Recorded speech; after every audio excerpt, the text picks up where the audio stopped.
All right, here we go. Here we go. Ladies, shut the fuck up. Here we go. All right, here we go. All right, well. Just leave that in. Shannon, are you coming through the correct microphone? Because when you picked that Pepsi up, it didn't sound like it.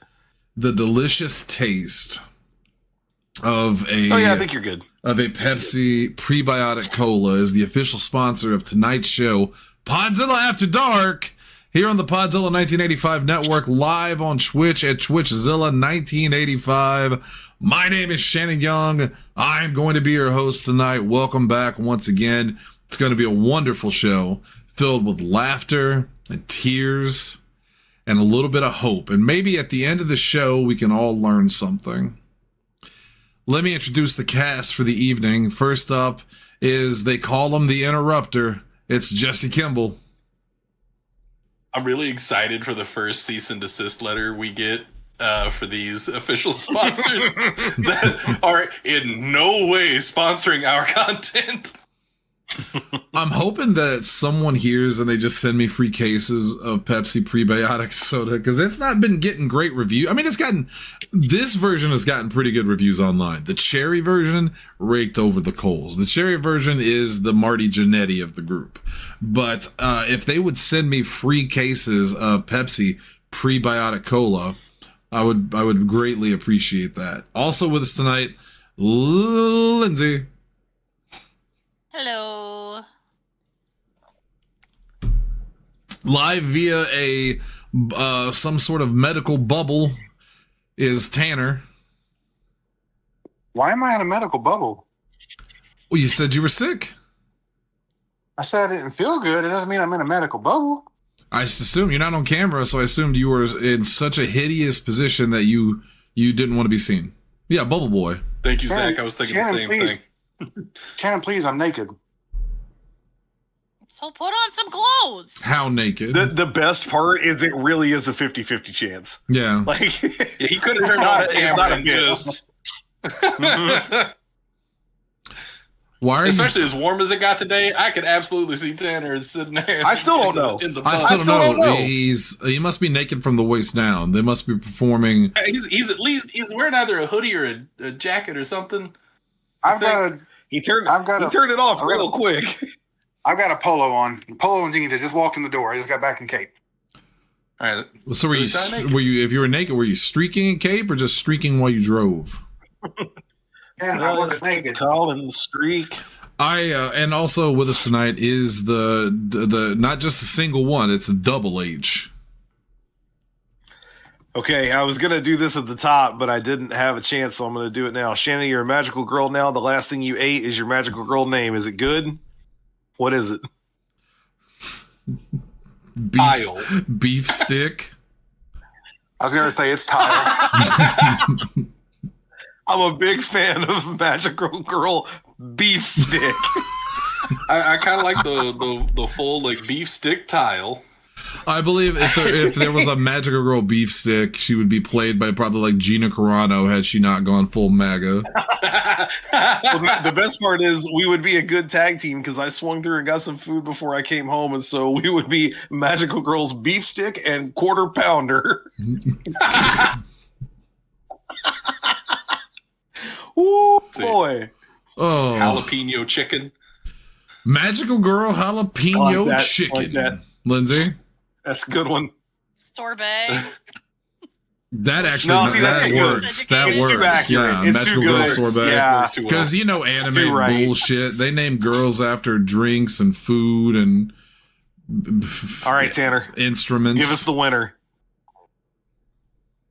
Well, hold on. If it's Tanner, please, God, come back if it's and give us the Tanner, answer. it's going to be something like magical What was- girl, like boiled What was the last possum. thing you ate? Last thing I ate, barbecue hamburgers. Magical girl barbecue. Let's ham. go with barbecue. I'm gonna Or go with magical girl barbecue. I think hamburger. barbecue sounds good. Barbecue. Yeah. Okay. Yeah, and that one's also too good. I don't like it. It's too accurate. So I think Zach said he would be magical Also- girl corn potatoes. Also, I'm sorry, but out of context, the phrase "magical girl barbecue" sounds like the hardest fucking metal band I've ever heard in my life. They're just rotisserie. That's pretty magical great. Girls. Rotisserie. No, I don't think that's what he was saying at all. They were cooking little Japanese girls on spit. It very much was. That was what I was getting yeah, at. But I I was like the about to verb say. rotisserie. I just assumed it was like baby metal, and they That sounds like a sex thing. I went the same place Lindsay did. rotisserie anime girls. That's a new anime coming out. I can guarantee it. I'm sure that's a thing on the internet. It is now. Yeah. I'm gonna go change. I was gonna change the name to the Magical Girl Barbecue. That's what I thought was the winner ultimately. I'm of that whole wondering. thing. I'm not big into anime anymore, but someone could let me know how many animes are based around the concept of spit roasting high school girls. There's too many to name. No. We don't have that God. long of a night. It depends on your definition of spit roast. I would rather not say. No, I would no, rather you not say too. no Kevin Spacey in my blood. Well, actually, it would Because be. I have to 'cause imagine there's one definition where there's a bunch of it. I'd rather not do it. Let's get into the show proper. We got a lot to talk about tonight. Originally, I was going to have a whole different concept for the show, where it was going to be a little bit more personal. I wanted to ask questions. I want to be like an actual host, because a lot of the times what you get on the show is me rambling either incoherently or angrily for minutes at a time, while everybody else just kind of goes, "Hell yeah." So tonight, brother. I was going to do it a little bit different, but then today a bunch of things happened, and I went, "Fuck it." Old format it is. But before we do, I want to take a second, and Ari's going to know what I'm talking about here. I want to give a quick shout out to Lol Cow Live with Keemstar and Boogie2988. Their videos have been showing up a lot in my YouTube feed lately. Not their videos, but people's videos basically condensing. Yeah, well, condensing their episodes into highlights. And it's one of the worst goddamn things I've ever seen in my life. Like, I don't understand who watches that with any interest. It is the fakest, most boring. It's just a bunch of incredibly unlikable people and not marketably attractive people on camera yelling at each other, calling each other slurs, and begging for money. And they get like, I think someone said they get like between 2,000 to 5,000 people that watch their streams each time, like live, which doesn't sound like a lot, but for us sounds like a fucking miracle. And like, I get people like squalor, but it's so insufferable. And I think we've mentioned this on the show before, when did we start rewarding the most insufferable people with fame and money? Like, remember when being famous was like, you're Tom Hanks, you're a great actor and a nice guy. And now it's, you're Keemstar, a walking piece of dirty diaper that's become sentient. And they just are showered with money and appreciation. And I used to believe that people like Markiplier and Jacksepticeye and that were like the worst when it came to the internet, because I just found them annoying. Those guys are like breaths of fresh air compared to the shit that the internet dribbles out these days. I mean, it's absolutely horrible. And it makes me feel like our show is legitimately good. So thank you guys for making us look good. I dropped an image in the text only for babies. That was my background on my computer and my phone for a really long time. No, it's related directly to this. It just says stop making stupid people famous. Stop making, and this Okay, yeah, this is in no way political. Like, I know this is a political show Thursdays, but this is in no way political. I'm not talking about politics. Yeah, no politics. I'm just talking about like celebrity. Celebrity is not what it used to be.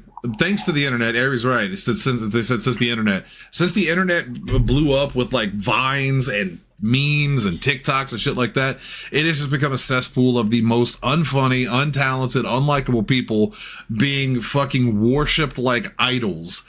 Like, I don't know, Logan Paul. All right, let's start the show off with the motherfucker of the week this week. Jesse, how about that? I love talking about the motherfucker of the week. It's Logan Paul. Anyway. What do you do now? Well, I took Even notes. though my mantra is Well, because he screwed up all my Pokemon stuff. Hunter, it's that part of that Logan Paul song where he goes, well, I'm not going to cut his face off so he can sell used cars. I'm not going to do it. Just cut his face off and let's see what happens. You know, I mean, maybe something good. We don't know. So Logan Paul sold, he got even richer this week. He sold his Pikachu Illustrator Pokemon card. Which is fake! Well, it's not fake.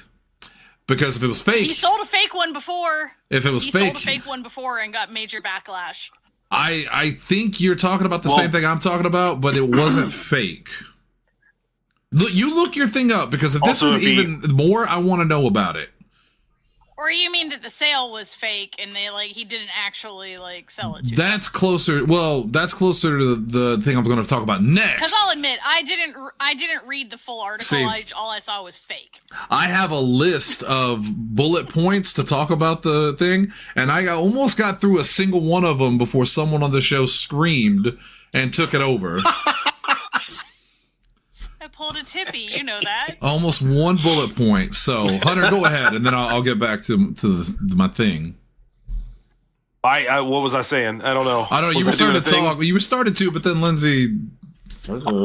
I was just going to say, if you're talking about two different events, then he can't have sold the same one now. So even if that did happen previously, this would be a different card. Well, so he wouldn't still be in possession of the card to sell it. Well, all right. So I think what Lindsay is talking about in 2021. He was scammed into purchasing a fake box of first edition Pokemon cards for $3.5 million. Okay, that's not at all what I'm talking about. No, that wasn't it, but that's hilarious. Here's what I'm talking about. As I'm getting to these, I'm not done with the first bullet point. Let's start again. Continue. Logan Paul sold his Pikachu Illustrator Pokemon card, which is real. And I even have it written down here. It was designed by Atsuko Nishida for a 1998 contest, and only a few dozen exist. And Paul's is the only one with a 10 rating. And Zach knows exactly what that means, because Zach is deep into the game at this point. He sold it for $16.5 million after 41 days of bidding. He sold it. Now, there's multiple parts to the story, and then I'll get to why he's the motherfucker. It's not just because he sold the card. That enough would be enough to make him, but there's more. He sold it to AJ Scaramucci. Does that name sound familiar, Hunter? It really does. Why does it? I don't like this. Because you were thinking... sounds very familiar. You're thinking of his father, Anthony Scaramucci, who served as Trump's press secretary or whatever for 10 days before he resigned, and then became an anti-Trumper. He is now against Trump, and I think he works with the Lincoln Project actually. So, here's why he's the motherfucker of the week. And this is what I thought Lindsay was talking about. And the only reason I wasn't actually upset, I just didn't want anyone to beat me to the punch, because I wrote all this out. I actually did research on this. Come on. So, in 2022, Logan Paul, I don't know if he created it or if he was just part of the marketing. He was in on the ground floor of a thing called Liquid Marketplace, which was a online hub where, and I looked it up, collectors can, quote, buy and sell fractions of rare collectibles via tokens on the blockchain. So what does that mean? That means if you had, like this card, for example, no one is ever going to be able to buy, I mean, unless you're rich or the son of Anthony Scaramucci, you're never going to be able to buy this card outright, right? So his big spiel was that this was an opportunity for regular Joes like me and you and everybody else to purchase small parts of it, and then the community would own it and he wouldn't, to the point that he had 49% of the basically stock in the card, and the community had 51%, which gave them the majority, which you would assume means that he couldn't do anything with that card without majority approval. That's how shit like that works. If you own the majority of something, you can't do anything. Well, he got in a lot of trouble. He got in a lot of trouble a little while back because people who had bought the card found out that he was putting it up for bid, and they were like, well, you can't do that. We own part of the card. And it turns out they didn't, because Liquid Marketplace, guess what, was a scam. And he ended up buying back the shares of that card a while back. He clarified, because again, this is from Polygon, I put my sources on here. He clarified on X that in May 2024, he had repurchased all shares of the card by paying a, quote, substantial buyout, and had, quote, recently learned that many users have been unable to withdraw the money from their accounts that they should get for the card. On February 11th of this year, he shared that unclaimed funds related to the buyout had been released. However, Paul also told in December 2025 that his buyout of Liquid Marketplace interest in the card was for $250,000. He then further clarified after the auction's end on X that ultimately only 5.4% of the card was sold for about $270,000 in the summer of 2022 to fractional owners associated with Liquid Marketplace. And he claimed that while many of the owners were able to withdraw the funds after, some were not. And then after the site went offline, because it's gone, Logan said he paid to get it back up and running so users could withdraw funds. And most of that is a complete lie from Logan Paul, because the problem is what Liquid Marketplace did, they claimed that all of the shares had sold out of the Pokemon card, right? The 51% was owned by the community, 49% was owned by Logan Paul. That was a lie. I don't know exactly how much of that was sold. I guess 5.4% is what Logan Paul said. Only 5.4% was actually sold. So he was able to buy up those shares very easily with very little money, and then flip the card for 3 times what he paid for it originally. Because I think he paid like $5 million for it. Meanwhile, I was just looking at that. The people who had bought into the card originally, a lot of them got nothing. They got nothing back for their investment. They got no money and they got no card. And this is very similar to a thing that he did with Jesse, there was a game a couple years ago. It was a crypto game or an NFT game, like Chad saying in the chat, where it was like you combined eggs or you crossbreed or something. And it was supposed to be a game where you could crossbreed and then sell these things to other players for real money and et cetera, et cetera. And that was all a scam too. And he was supposed to pay people back, and he ended up not paying people back. Coffeezilla has been following it for a long, long time. What I'm trying to say is that Logan Paul is one of the biggest scamming grifters in the world. And I don't care how good of a wrestler he is, that dude is a motherfucker. And this week, he's the motherfucker of the week for being a complete scam artist. I've been saying that for years. I didn't give a shit about the Logan brothers or the Paul brothers until that fucking Japanese Suicide Force thing. And that's when I noticed, oh, these guys are garbage day. Jesse. Yeah, they're trash humans, and this also isn't the first time he's scammed people out of shit like this. So, like, I was reading this other thing that may have also been what Lindsay was thinking of. Apparently, Logan Paul purchased a fake card for $3.5 million. Apparently, though, it came out that it was used as a marketing campaign to hype his sports drink line. What? I hate Logan Paul with a passion. The whole thing was a marketing stunt, like him getting ripped off, like because he knew that everybody would report on it, and he used it to market his new sports drink. I hate every once in a while, it's the shitty version of the it is television human nature. Every once in a while, it is human nature that we just accidentally reinvent P.T. Barnum. Like, this is carny shit, man. Like, literally, no press is bad press, just anything to get eyeballs on you. At a certain point, we all went, no, fuck that. And then somehow along the way, we forgot that shit and came right back around to it. It's so disappointing. Oh, Chad said in the chat, look up the Lunchables thing they did and lied about how it was healthy. I already know about that story. So it was him, Mr. Beast, and I think Mr. KSI. Beast? Yeah. They released these Lunchables that were supposed to be competition and healthier and all that. Turns out that a lot of that food had mold on it. And was you know who fucking exposed him? It's the only time I ever knew this name, Rosanna Pansino, who was another YouTuber, big like chef YouTuber, who literally was like, I don't like doing this because I feel like I'm getting into a world I don't want to be a part of. Like, she kind of made her own content and did her own thing, and it was never let's deal with other celebrities or whatever. And she was like, look, I don't want this to turn into like a me feuding with someone else or whatever, but we bought them, they're bad. Mm-hmm. It is what it is. Like, don't get scammed. Yep. Somebody actually using their fame for good. For good. Nice. Ari asked, can we have some positive news? Hold on. This is the wrong show, Ari. Hold on. I'm looking through the notes. God damn, give me a second. I I No. wasn't looking at the camera, and I assumed he was. I assumed you were going to do the. Toy Story 5, and it looks pretty good. No, but Woody's balding.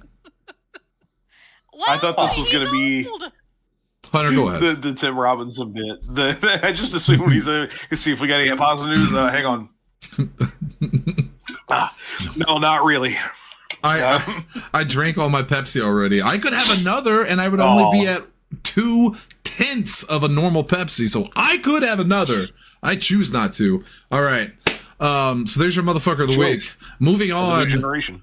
I almost put this person as motherfucker of the week, but you know there was a lot of stuff around it that I went I don't know, but I will mention you guys were aware of Kim Delaney hitting that motorcycle driver in 2022, right? No, What? I've been on vacation. I'm out of the loop on a lot of things. So I saw a story today. So one, do you know who Kim Delaney is? No. No, That name also sounds familiar. But no. Well, then her entire argument goes out, and that's why I didn't put it on the list. So she is an actress. She was on, I think she was on NYPD Blue or one of those shows. She's the sister, if I remember correctly, of Dana Delaney, who I do genuinely love. Hunter, you remember her from Tombstone? She was the love interest. Yeah. And I'm looking now, and she even kind of looks like her. Yeah, Yes. you can see the resemblance. So she hit a guy riding a motorcycle in 2022 and then drove away from the scene. It's important because the guy's suing her for that. And her reason for leaving the scene, she said she wasn't drunk, even though he said that she was and swerving and all that. She said it's because she's so famous, she was worried about her safety, so she had to get out of the scene. Which is why I said, you guys heard about Kim Delaney, right? And everyone went, who? I don't think... Hey, maybe if I saw a face rather than being told a name, because I suck at names. I mean, again, unless you also are intimately familiar with Dana Delaney, it's not going to help. And even then, you're going to go, she kind of looks like this person, but it's not her. And that's not who it is. She looks like the girl from Tombstone. Well, it's her sister. I like to think if they were in court that the prosecuting attorney would just go up before he calls any witnesses and look at the jury and go, "Anyone, Do you know who that is? Yeah. Name one thing you've ever seen her in that wasn't, oh, I saw her in the parking lot earlier." I rest my case. I saw her in a picture with Dana Delaney. They may be related. All right. Moving Why on. did you say it like you were about to sell I me don't some know. of Uncle Jemima's pure mash liquor? What are you swatting at? I said, They're not exactly lining up to be. I said, black folks aren't exactly, beaming with pride on the count of you flipping flapjacks. And she said, whole well, sketch. why liquor? I said, sell what you know. And I know liquor. And I know booze. Yes. I forget what he says. It's 95%. So he goes all this technical jargon, and Tim Meadows' character says, "What's that mean?" And he goes, "It means you get fucked up for less money."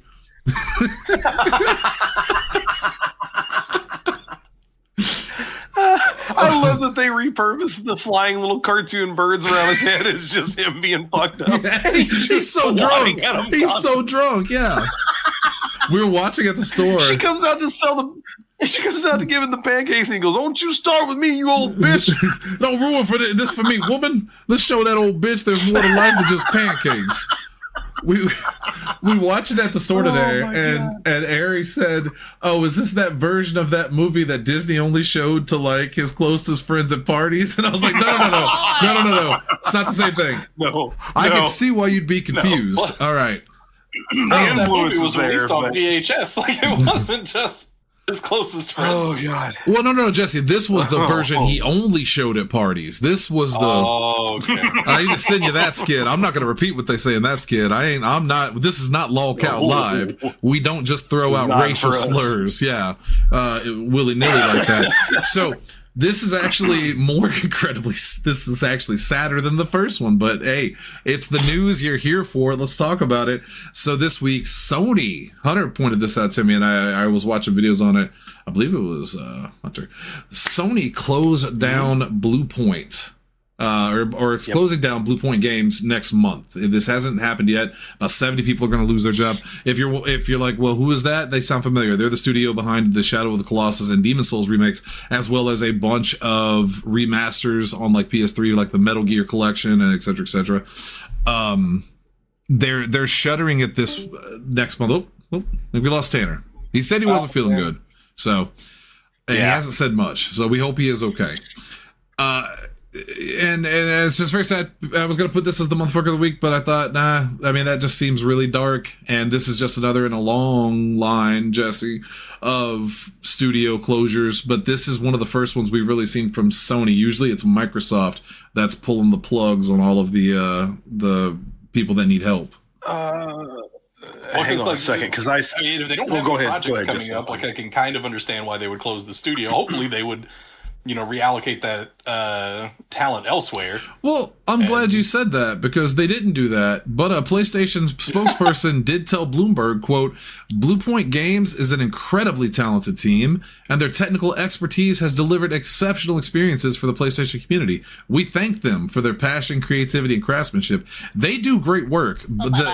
The Demon Souls remake that they did is much better than the original. Shadow of the Colossus is better than the original. All of the remasters they put out were good. So it makes you go, if you have such a talented team, why the fuck are you firing all of them? And I think that goes to what they were working on last. So they were acquired in 2021 after the Demon Souls remake came out and just blew everyone's socks off with its technical greatness. And even though they worked on a couple things here and there, I think they worked on Ragnarok, but they didn't actually do Ragnarok. They were just part of the team, because I think that's Santa Monica, unless I'm wrong. I'm probably wrong about that. Yeah, Santa Monica. Yeah, Santa Monica. You're right. They then pitched various things and got declined, and then Sony put them on a project. Sony told them to do this project, and this is one of the dumbest things you're ever going to hear. Hunter, you know what this is? You want to tell them what it is? I legitimately don't remember what they added them to. What was it? Well, when I tell you, you're going to throw your, keep your socks on because they're about to get blown off. They were working on a live service God of War multiplayer game. I did hear about that pissed me off to hear it so much that I forgot about it. I blocked it out of my head. Now it's back. Yeah, what a stupid fucking... Who asked for that? Oh, my God. Who asked for a live service God of War game?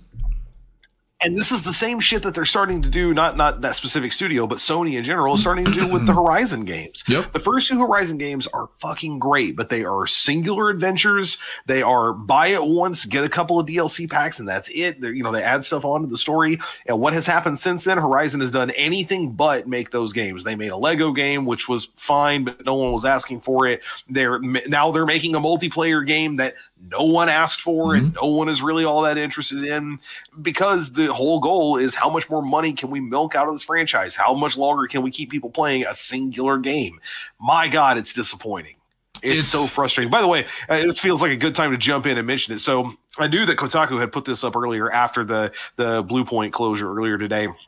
They amalgamated this whole thing. So Sony has been buying studios since like 2019, basically the entire PS5 era. They keep snapping up studios and put them towards stuff. Here's a quick list that they put together of what those studios look like now after they bought them. So they bought Insomniac in 2019. They got hit with layoffs in February of last year, though they are shipping Wolverine this year. They bought Housemarque in 2021. They have a new game coming out this year. Nixus Software in 2021. They've been, pretty active on support. They're doing Horizon, Helldivers 2, etc.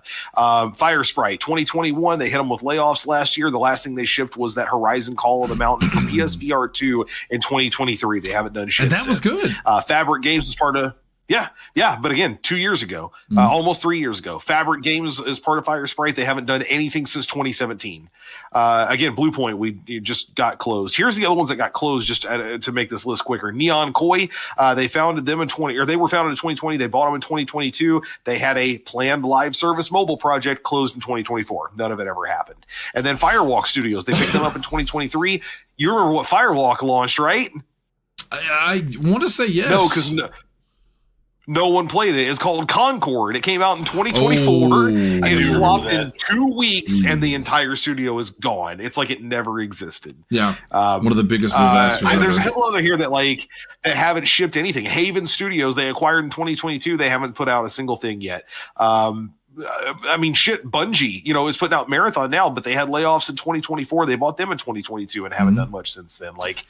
So it's a lot of shit. You know what this reminds me of? And this is specifically for Double H, and this is for Chad in the chat, and Zach and Michaela, any other wrestling fans. It reminds me of the Monday Night War era when WCW and WWF were buying up all these talents from different promotions, the indies, whatever, basically just trying to keep people from going to the other promotion. And then those people Right, if would... we have you can't be with anybody else. Exactly. I think famously, the one I always remember is Lanny Poffo was on the WCW roster like the entire time and was being paid millions to do nothing. I don't think he ever appeared for WCW, but because Randy Savage, who was his brother, was in WCW, they wanted him there too. They didn't want, what's up, Dweezy? We're having fun.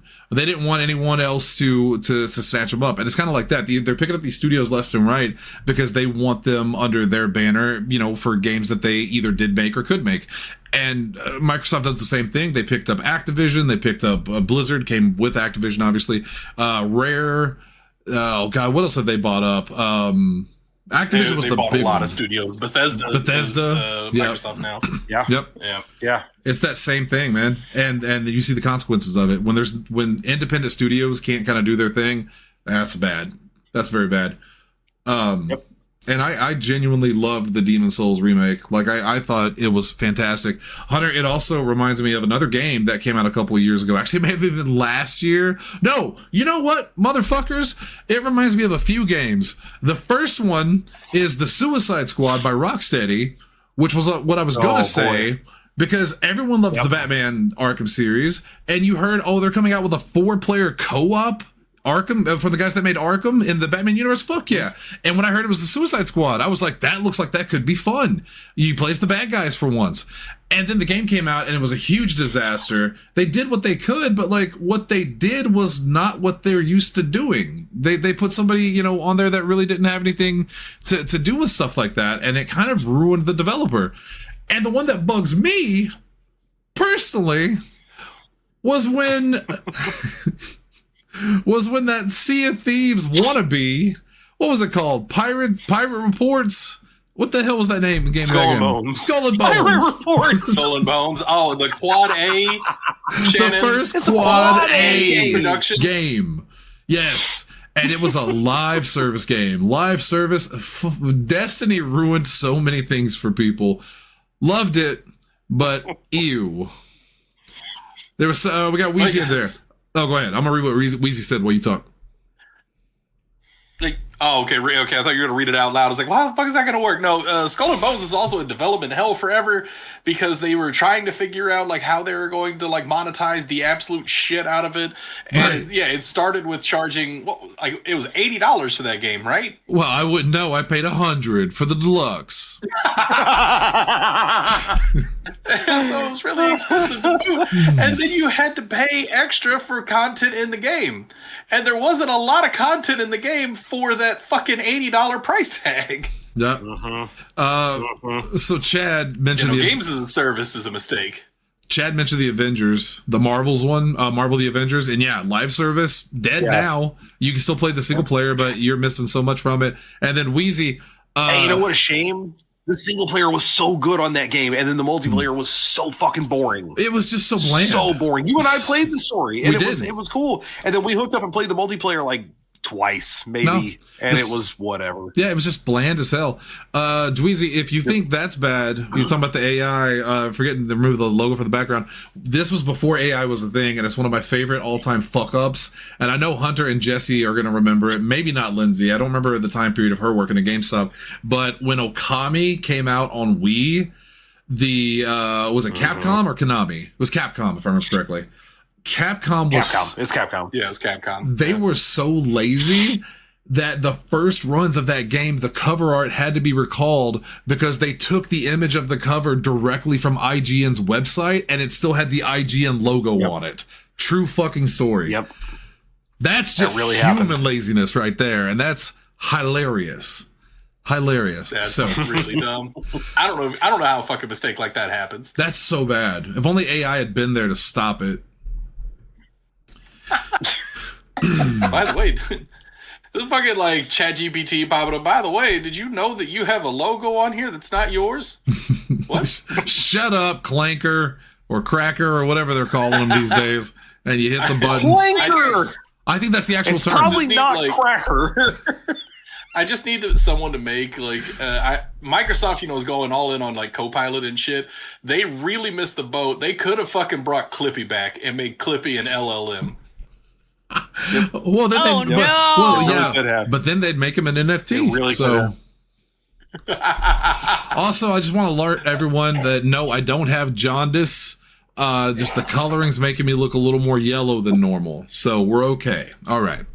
One more really sad. It's actually thing. reading green on my side, which is kind of interesting. I'm not sure what that's all about. Is that the but return of the Mac? Tanner Is that- Mac. Yeah. All right. Return of Just- the Tanner.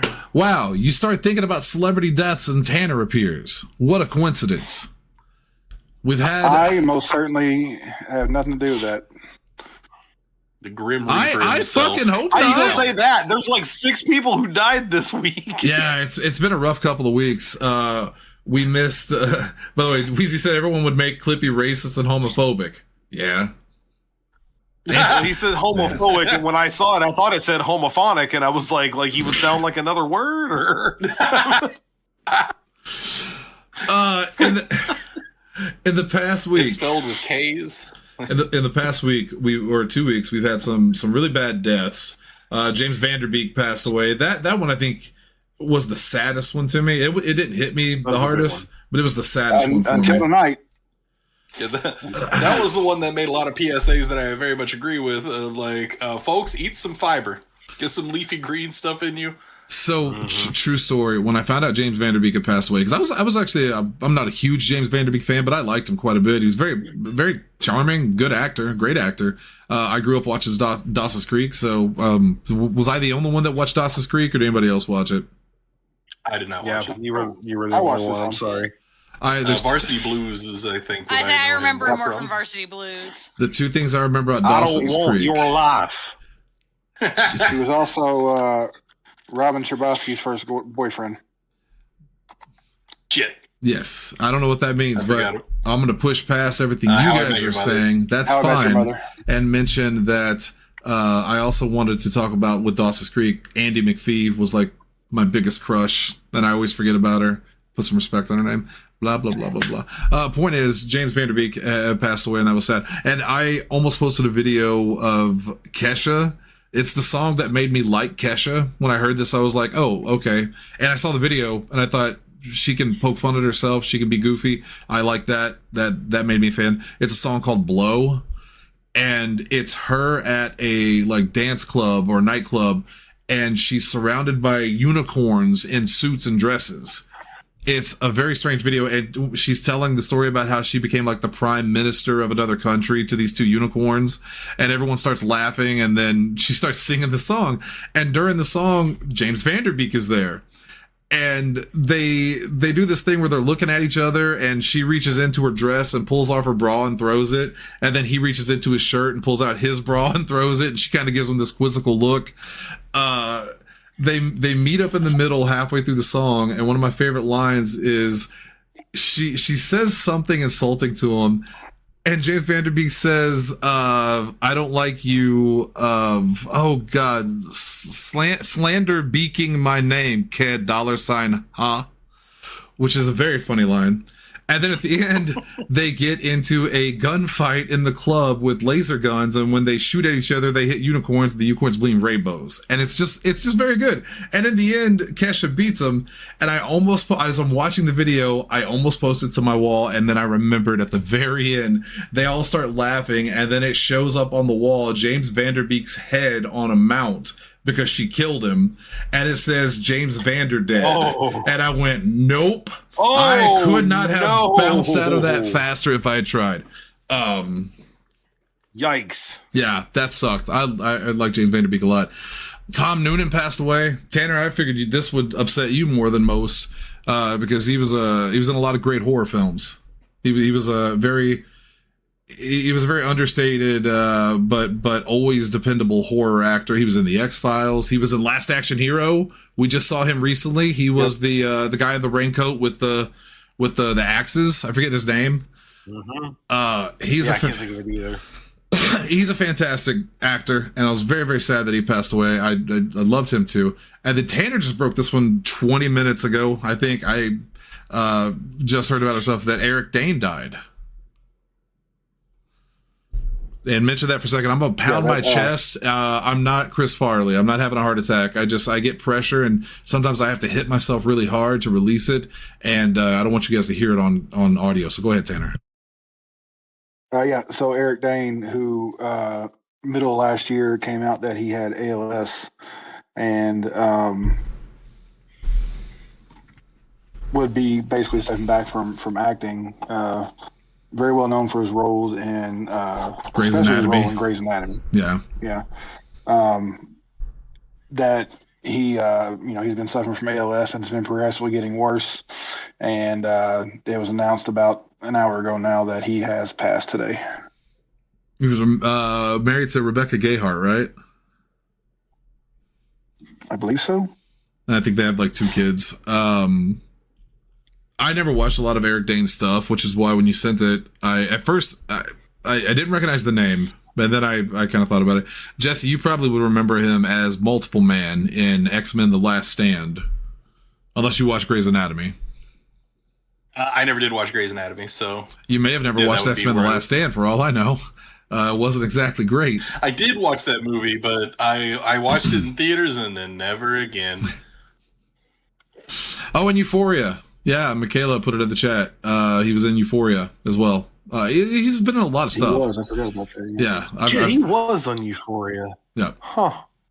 Yeah. Well, you know. Another fantastic actor. There was a Disney animator that passed away. I didn't write down their name. I forgot to. But at some points, I think Tanner's just looking to score death points. Because he'll put in there that, like, Robert Redford's Squirrel Muskie passed away, and it counts that as a celebrity death. That doesn't always. The fuck are you talking about? Well, it's funny you mentioned that, because did you mention Robert Duvall, who also passed away? No, I forgot about Robert Duvall completely. Yeah. It's been a bad week. Yeah. It's been a bad 2 weeks, and. Lastly, this was going to be the basis of the show at the beginning, was Jesse Jackson passing away, because I grew up in a very... sorry, not lastly, the rapper that you mentioned also, the young guy who committed suicide. Oh, what was his name? Lil Papa. Yeah, he's another one. Yeah, which was literally also, a day, I think, is what it was. Yeah. It's just a really bad fucking week. I wanted to start the show with talking about Jesse Jackson passing away and what it meant to me, and then get into a dialogue about America today. But there's just so many things that have happened that we haven't even got to yet, like the actual news stories. And we'll make it quick. There's not a lot to talk about on them, but it turned out just not to be a good week for that. So instead, I just want to mention that growing up where I grew up, having the friends that I had, and kind of being who I was as a youth, Jesse Jackson was in my sight a lot. Don't mean it that way. Jesus Christ. That was the worst possible fucking way I could have said that. I saw him on TV all the time. I knew who he was. I listened to him. I heard him. Both him and Reverend Al Sharpton. They were big parts of my youth growing up. And I had this whole speech planned out about how Jesse Jackson had always preached peace and was such an influential and huge part of the civil rights movement and all that stuff. And then how the fuck did we go from that to where we are today, with people like Donald Trump and Pam Bondi and stuff like that? Like, it kind of ties back to what we talked about earlier. When did the worst people become the most successful? But honestly, there's so much to say, and I'm so tired that I'll just leave it at that. I was everyone that passed away, Jesse Jackson was the one that broke my heart. So, Caro has a personal tie to Jesse Jackson. He visited here a couple times, and I've actually got video of him giving a speech during the 60s, during the race riots in Caro. I'd like to see that video. God, this is completely off. We were talking about SNL. Hunter, do you remember when Daryl Hammond used to do Jesse Jackson? Yeah. Yeah, I do. He had the voice and the tone of the patterns were perfect. Unfortunately, they also put him in shoe polish. Yeah, I was gonna say, unfortunately, Daryl Hammond is very white. He is he's a clanker. Being blackface. Decidedly white man. We're not even gonna touch on that, Yeah. Dweezy. We ain't got time. But Trump's gonna bomb Iran this weekend. He said within 10 days we'll know. I already know it's gonna happen. So this weekend, be ready for that. That'll be an all new thing. Joe Walsh actually put out a great. You know what? Before we go to the other stuff, I do want to read that real quick because it's fantastic. Joe Walsh, if you don't know who he is, used to be a hardcore Republican. I'm looking. Well, he was also a Welsh singer, apparently. Hold on. Not the one I'm looking for. Yeah, he's from Illinois. He was a Republican Party candidate in 2020. He was in Congress in Illinois' 8th congressional district, and he was hardcore Trumpist. He was huge. I mean, he was a piece of shit.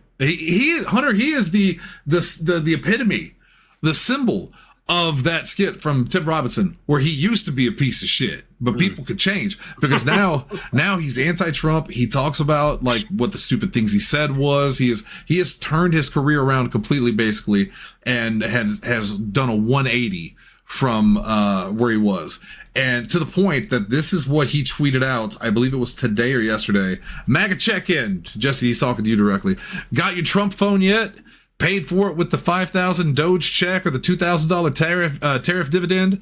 ICE enjoying that $50,000 signing bonus. ATC get those $10,000 checks. Anyway, congrats on the wins. Mexico paid for the wall. The swamp got drained and all the pedophiles are locked up. Love that for you. Also, huge shout out for ending the Russia-Ukraine war, annexing Greenland, reopening Alcatraz, and making Canada the 51st state. Busy year. And wow, inflation is over. Groceries are cheaper. Electricity is down. Natural gas is down. Healthcare is half price and drug prices are 1,400% lower, which is something Trump really said. And that's how percentages work, obviously. Plus, tariffs are paid for by other countries, definitely not Americans. And Trump's patriotic gold watches were absolutely not made in China. Yay, explosion. That Hunter could only have been better if David Spade had read it. Yeah. I think I'd recently seen that its estimated tariffs cost the average American consumer a little over $1,000 last year, and it's probably going to go up again this year.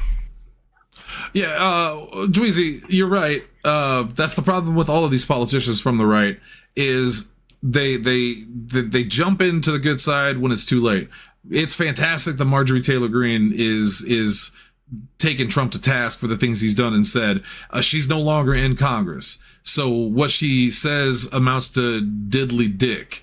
It's fantastic that people like John Bolton and probably Chris Christie and anyone else that served with Trump, especially that served on his team, waited until they were out of office and Trump was gone before they wrote their books where they talked about how awful Trump was. Yeah, politics are a shit game for shit people. It's the worst fucking thing other than wrestling that you could aspire to be in. Anyway. All right, now fun stuff. You guys ready for You're fun? not wrong. Guess who got arrested today? Who dat? Prince Andrew. Prince Andrew. Well, I heard about that. Yeah. Former Prince Andrew. That's true. One of the men most implicated in the Epstein files, Prince Andrew from England, I believe, was arrested this morning and released a little later. And the police said he was released under investigation, which means he was not been charged nor exonerated. Usually with, from what I understand, in England, they do this and then they bring charges not long after and then bring you in and all that stuff. So he's not off the hook or anything. And this is the first time, fun little fact, this is the first time in 400 years that a senior royal member has been arrested. So 400 years. Now, Jesse, I know what you're thinking. You're thinking, So they finally got him for all the shit he did to those kids. They got him for the sexual assaults. Nope. Nope. You hit a full Dave Chappelle. They got him. We got him. It's over. Well. Nope. Well, it's the part in the song where they sing about share. I got you. I wrote the notes. A police assistant chief constable Oliver Wright said in a statement, quote, "Following a thorough assessment, we have now opened investigation into this allegation of misconduct in public office." That's got to be about the kids, right? That has to be the kids. Well, no. Police previously said they were, quote, assessing reports that Lindsay, how do you pronounce that? Mountbatten Windsor? Is that it's Mountbatten Windsor. Mountbatten Windsor sent trade information to Epstein, a wealthy investor and convicted sex offender, in 2010 when the former prince was Britain's special envoy for the international trade. He is not under any scrutiny for the sexual misdeeds. Instead, they think he gave classified trade secrets to Epstein, and that's what they're arresting him for. So insider trading. I've seen so many videos today, including people I like Philip DeFranco. I'm sure Brian Tyler Cohen's got one out there too, but they've been celebrating that, you know, finally someone's being held responsible for what they did in relation to Epstein. Because here in America, there have been no consequences per se, except for people resigning because they're embarrassed and there's so much backlash, but no one's been arrested. The only two people that were arrested, one's dead and the other one's begging for a sweetheart deal at this point. No one else. But they're wrong. He wasn't arrested for the thing we wanted him to be arrested for. It's not like Britain is trying to take a moral stand here. This is strictly like classified information. It kind of takes the bloom off the rose in a small way, doesn't it?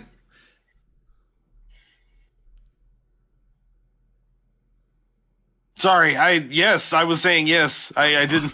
I don't know if I said that to Jesse or Hunter, but everybody's just kind of stood. Yeah, that's what I was going to say. I was waiting on someone to. No, I was distracted because a cat jumped on me with wet paws. Oh, gross. Now you don't know why they were wet either. So you and I talked about this a little bit earlier today. So I've already had like an input on this, just not here. But yeah, it's what were we talking about? It's Clinton, right? They didn't get Clinton because he, did the thing he did in the Oval Office and stepped outside of his marriage. No, he perjured himself. They didn't get Al Capone because he murdered a bunch of people. They got him because tax avoidance. Because of tax avoidance. Yeah. Well, he doesn't say evasion. We say avoidance. And he didn't say it either. A fun fact about Al Capone, he also was riddled with syphilis, if I remember correctly. And in his last weeks, spoke to ghosts around him in his jail cell, Tanner, which could have been ghosts, or I think it could have been a symptom of the syphilis. It could be both. It could be two things. Well, you got to know that our old pal Donald Trump had a statement to make on it when asked about it. What do you think he would say? What's your guess of what a response from Donald Trump would be on this? Would it just be to talk about the Dow, or... Well, here's what he said. Well, that's not really his move, right? That's a Bondy move. It's for him. For him. He said thought it was a brilliant move until they told him no. But the Dow! Donald Trump, when asked about it today, said, "I think it's a shame. I think it's very sad. I think it's so bad for the royal family. It's a very, very sad, to me, it's a very sad thing when I see that. Oh my God, I hate the way this motherfucker talks. Oh, I wish I could shove a tree down his throat like King Kong and Godzilla." And I'm not done. I've said this before. It's like reading song lyrics aloud, but like not to the beat or to the tune. It's like just reading them like a poem. Oh, and I love the fact that he said, "I think it's bad for the royal family." He thinks this is sad because the royal family is embarrassed, not because all those kids got raped. Yeah. That's why he said. He also replied, by the way, that King Charles III is coming to the U.S. for a visit soon, and said he was a fantastic man. And when asked whether associates of Epstein could be arrested in the U.S., Trump said, "Well, I'm the expert in a way because I've been totally exonerated. That's very nice." You're not. I can't. Oh. I can't stand him. I can't stand no more. This is a quick one. The Trump Board of Peace met for the first time today, and if you haven't watched Trump's part of the video, please go do it. It's hilarious. He talks about how much he dislikes young, handsome men, jokingly, and everybody gives a giggle, and then talks about how much he loves young women, and I'm like, bro, like... What timeline are you living in where you're not being suspected of touching little girls? Oh, the reason I wrote it down though is because he pledged $10 billion of U.S. money to the board, which, since he is the head of it, by the way, opens that money up for him to use it however he wants. And no one said where it would come from. Like, he didn't say, they didn't say anything to press. No one was told on calls. So no one knows where the $10 billion is coming from, the U.S., but it also is at Trump's discretion. So clearly the most transparent administration. Well, that's what we're told, right? They said so. Pockets. Yeah, they're very transparent. The swamp is drained. We talked about it earlier. Jesse. It's fine. Yeah. Jesse, here's the thing. The swamp is kind of backed up and needs snaked real bad. What huge man could do this act? Here's what makes me laugh about that is, though, they keep talking about how they're the most transparent administration. They are. They're not lying. They really are the most transparent administration. It is so transparent of how corrupt they are, and they literally talk about it out loud. They gave us the Epstein files, which, even though it wasn't like exactly what we want yet, it still implicated Donald Trump and so many other people. They don't step up for victims. They steal money. They send thugs out into the street to kill people. They do everything, whatever they want. And they tell you they're going to do it. The problem isn't that they're not transparent and that they're hiding it. They're doing it in open. It's that the people that support them don't care that they're criminals. They're okay with Donald Trump being a pedophile. They are okay with this government, this administration lying, cheating, and killing people. It's fine by them because they got to own the libs. Those are the stupid motherfucking Republican friends that you listeners out there probably have. If you are a conservative, I'm not mad at you. I get it. But if you are a Republican who supports Republican politicians right now, or even votes for Donald Trump just because he's a Republican, you're part of the problem. I will never stop disliking you. Oh, just to tack on to the very end of this, did we ever talk about the Board of Peace and that whole thing that he's working on? We mentioned it once or twice. Yeah, with the entry fee. Yeah, and you know how this whole thing works now is that since he's the chair of it, that government money that he's transferring to it, you know, that like $10 billion or whatever it is, he can now just do whatever he wants with because he's the chair. It completely moves out of the government cycle, and you know, he literally just grifted his own people. Again, Hunter was definitely not listeing to me earlier. A lot of it got wrapped up in other stuff, and I just... You're good. Yeah,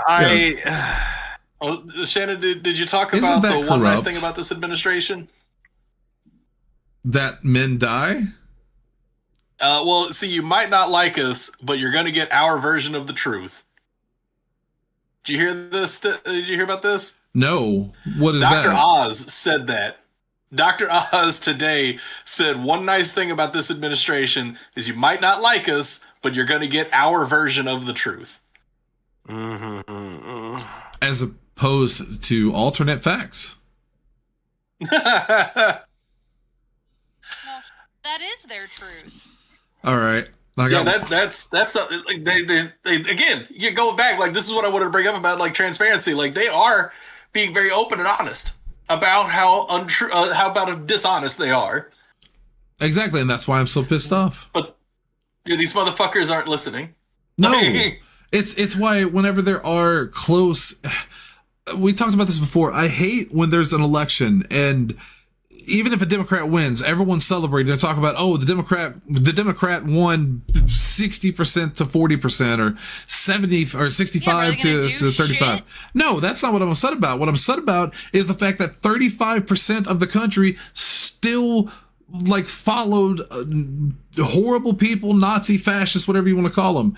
Like, it's great that Democrats win by a big margin sometimes, and that 65% of the country think that fascism and child rape is wrong, but that means there's still 35% that's okay with it. What did they do to us? Enough that they just don't give a shit. What did they do to us? It's single issue voters. A lot of those people vote because either like for most people it's abortion. Like I know, yes, like that 100%. Yes. Yeah, there are a whole bunch of people that I know that are still voting Republican. They're like, boy, I hate all of this stuff these guys are doing, but I cannot vote for a party that kills babies. So you rather have the ones that fuck them. This often reminds me of allegedly. Hunter, I just saw your picture. This often reminds me of that bit from. The best part about that is that it's not a joke. It's not meant to be funny, but the way it reads is so fucking. It's so fucking funny. Yes. Jesse, what you were just talking about, and I know you at least will appreciate this. It often reminds me of the bit from Community when Britta says that she can excuse racism, but she can't excuse et cetera, and Shirley just goes, "You can excuse racism from the other side of the table." It's like an excuse racism, but I draw the line at I forget what they're talking about at that moment, and then Shirley, you can excuse racism. Yeah. Oh. Yeah, no, it's the same kind of shit. Like, a lot of these people that are still voting Republican very much are that. Like, I can excuse all of this other terrible shit. I wish that he wouldn't talk, but I cannot support a party that will kill babies. And, because that's, several family members of mine are in that camp. The party isn't killing babies. They're letting women have the choice to not have them. It's not, like, I've tried, I'm slowly making headway into like these group of people, but I don't know if it's ever going to actually work because like that it's such a critically important thing to them. Yes, Shannon. Hi, I'm a Republican voter, and I don't understand what this woman's right to speak on her own body is when there are 3 white men in the room. There are 4. I said in the room. He's the disembodied voice. My point being. No, Lindsay, no. I said at the beginning of that joke that I was a Republican voter. They're dumb, not me. So she is literally threatening to choke me to death with string. And you can only see little details like that if you join us live on Twitch. Hang on. You assumed death. He's got me there. That's a choice you made. Jesse, go ahead. Man, that's pretty much it. That's who's still voting. Right. Like I've got to believe there are. Like I do think that there is a small percentage. Like you have these extremely vocal morons, a very very vocal minority that are still okay with this shit. But I do think that is like the majority of the people that are still voting Republican that are paying attention are single issue voters. And then you have a bunch of people that think like, well, no matter how bad this is, they are completely convinced that no matter how bad this is, it would be worse under Democrat control. So you've got a lot of people that are in that because like that's whenever you're talking about like anybody that you know is actually a real person, because you talk to the bots, like trying to argue with bots on the internet is stupid. But if you talk to people that you know are real, and like a lot of times you'll get down too, like whenever you say like, well, what do you think about this? Like, you know, are you okay with this? Their response is never, no, I'm not okay with this. It is every single time, well, what about Biden? What about Kamala? What about Hillary? Like everything, it's always the whataboutisms. What about Hillary's on the table right now? What about Hillary's emails on Hunter Biden's laptop? That's double bad. Like, and every single time, like I said, they are firmly convinced that it would be worse under Democrat control. The demon rats. Blowing my mind here. This is the sports analogy, the tribalism. I feel like I'm saying it every week at this point. Once you have been convinced that you're on a team, that you're part of that team, and that the only way to succeed is that that team succeeds, nothing else matters really. You'll do everything you can to make sure the right color, the right, red or blue is doing the right thing. Yeah, no, you had it right. You had it right for the Republican Party. I saved it real quick. It was gonna get dangerous there for a second. Yeah, but you had it. You had it. Last thing I'll mention on a serious level, then we'll get to the fun stuff like the top 5 and the names that you're all here to hear. So there was a DHS website for ICE, and I didn't know anything about this. This slipped under my radar until today, but there's a website called Worst the Worst, where they basically pat themselves on the back with the most dangerous people that they've arrested and deported. This is from MSN. Errors within the worst of the worst website are being attributed to a glitch by officials with the Department of Homeland Security, according to new reporting by CNN on Thursday, which had asked DHS about charges against hundreds of immigrants listed on the website that were described incorrectly by the agency.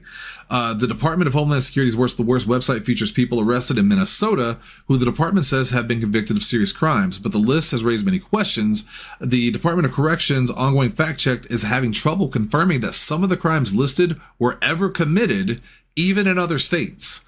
Officials also point out that a number of the worst arrests did not even take place in the community during Operation Metro Surge, which is the thing that was happening recently that led to the deaths of Alex Preddy and Renee Good, but actually were direct transfers from Minnesota prisons to ICE custody. So basically, the guys were already in jail for something.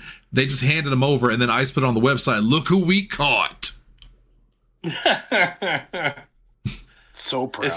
So proud. They're doing their job. They're making America safer. That job is putting people on a website with charges for crimes that they may have never ever committed, I almost said, and use that to justify the murder of American citizens. Wait, hold on. I'm sorry. I know that's pretty dark. Let me make that better. And the murder of American citizens. Well, Shannon, Obama deported way more people using these same laws. That's true. I like when these they say laws that. have been on the books it's the whole not time. a whataboutism, right? Yeah, and you go, "Hey, do me a favor and put the words 'what about' in front of that and see if it still works." But didn't John Oliver talk about this on Sunday though, where he was talking about how the problem is less that they're using these things to do it; it's that these things exist in the first place. Because they're right. Like ICE didn't suddenly create a whole new list of rules they could use to basically become government-funded terrorists. These were rules that were already in place, and the question is, why were those in place, and why are they still in place? I didn't realize that John Oliver was back. Yeah, this week. Yeah, his first show back was this week. Yeah. Well, okay. Watching to do. That's it for the serious stuff. My part of the show's over. I'm gonna take off. I'm gonna hand it over to Hunter, who's gonna host for the rest of the evening, and I'll be back for more sadness tomorrow on Repo. No, we got a top 5 suggested by Tanner that I think most people have finished. I'm on 2 of 5. I need 3 more.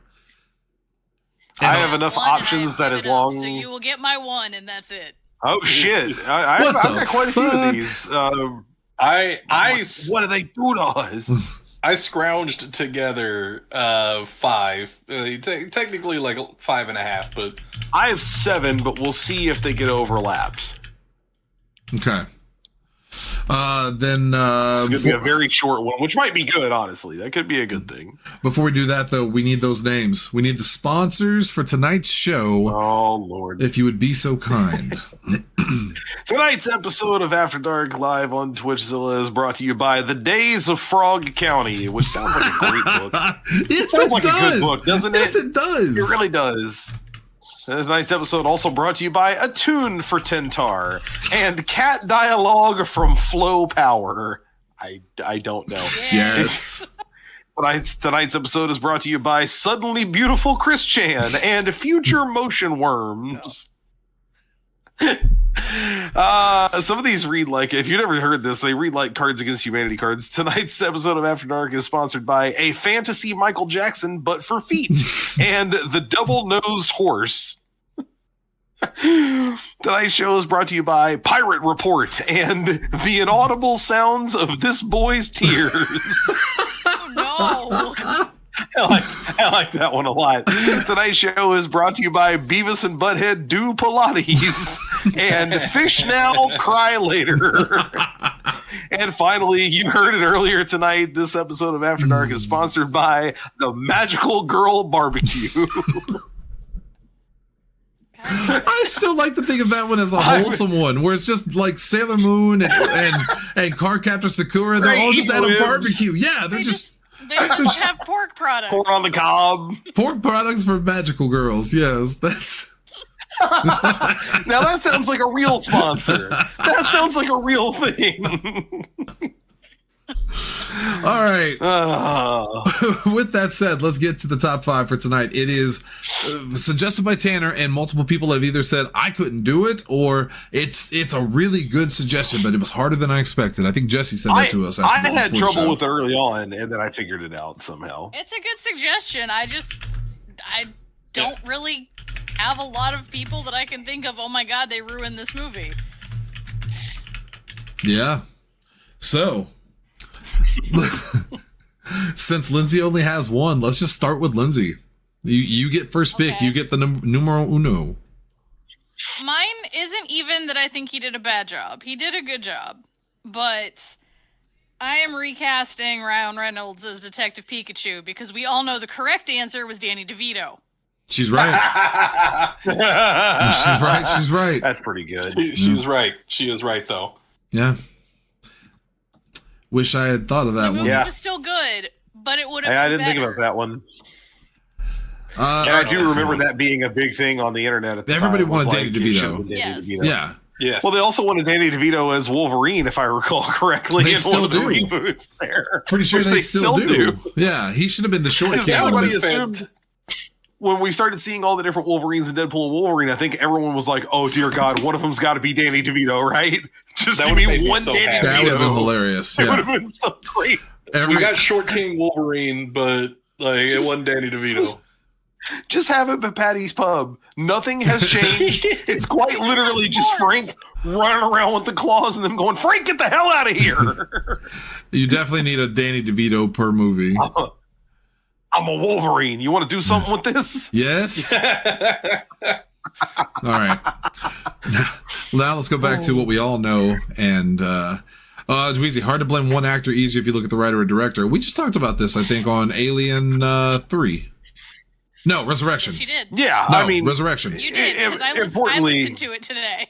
Yeah. importantly, it is very rare that 3. the actor fully ruins the movie or even the role. I mean, again, at this point, what we're talking about would be a casting director. If the casting Right. choice is bad, Yeah. it's the casting director who made that call. Right, That's, and- that's a totally separate role. Yeah, I was going to say, I think for the record, we're not insinuating that the actors in this are bad. It's just that they were miscast for the role.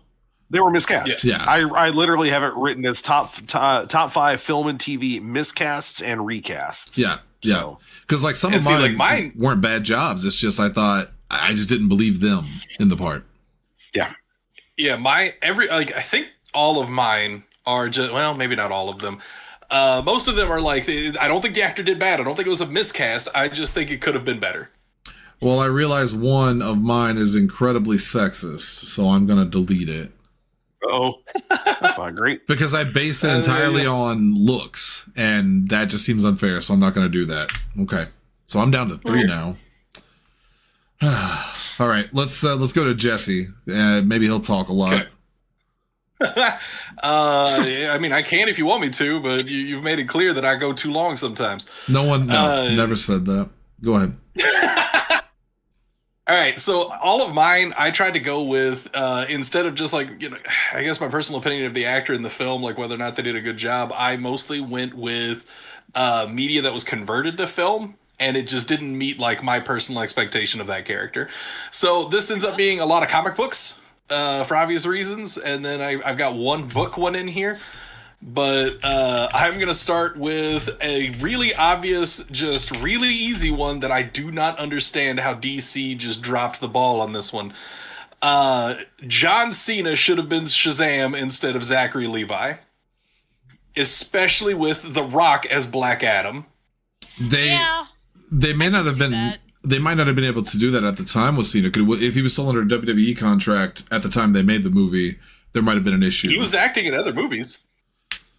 Maybe because it was a big studio film. I don't know. I'm just trying to make excuses. Or they just I thought have no Levi idea. was The better choice. The bright side, that freed John Cena up later to be in James Gunn's Suicide Squad film, and he absolutely fucking killed it as Peacemaker. And that show is one of the best things to come out of DC ever, in terms of like live action content. Zachary Levi, I think, did fine in the movie. I thought the muscle suit was goofy as shit, but I still enjoyed Shazam. The muscle suit was dumb. And John Cena don't need no muscle suit. he is a superhero-sized individual in real life. Where is my Cena suit? All right. Since Tanner came up with it, he's going to go last tonight. Normally that's Lindsay's spot, but she's gone, and Tanner originated this one, so he's in Lindsay the. failed tonight. He's in the fifth row. So Double H, let's go to you next.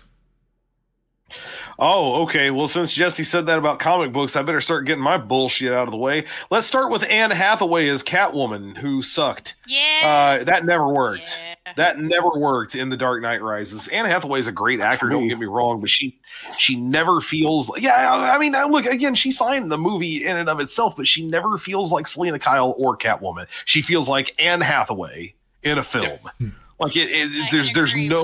100%. No acting, no role there. Sorry, go ahead. I was gonna say, I think that this is another one of the Wheezy was talking about. I think this is entirely writing. This was a poorly written Selena Kyle. Yeah. Now I tell you who I think could have fixed it, because that's the whole goal here is a miscast and a recast. Well, no, that's obviously Halle Berry. I tell you who could probably have fixed this at that time, because I also tried to go with era appropriate. I think we all did. Natalie Portman, I think, could have done just a significantly better job with that role. I think Anne Hathaway's a good actor. I think Natalie Portman's a significantly better actor and would have been more interesting to see in that role. Although, if I really wanted to dig into it, I would have gone for somebody a little less known, probably.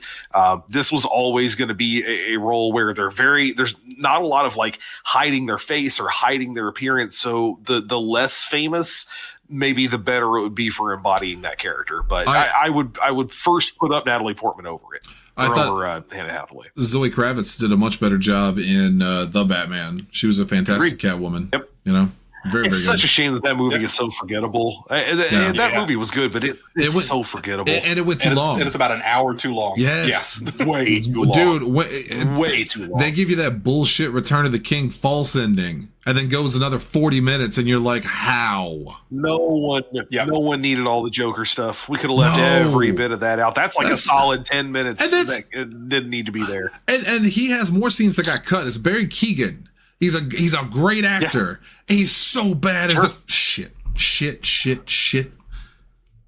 Never mind. I'll stop talking. Go ahead. I'm done. My turn's over.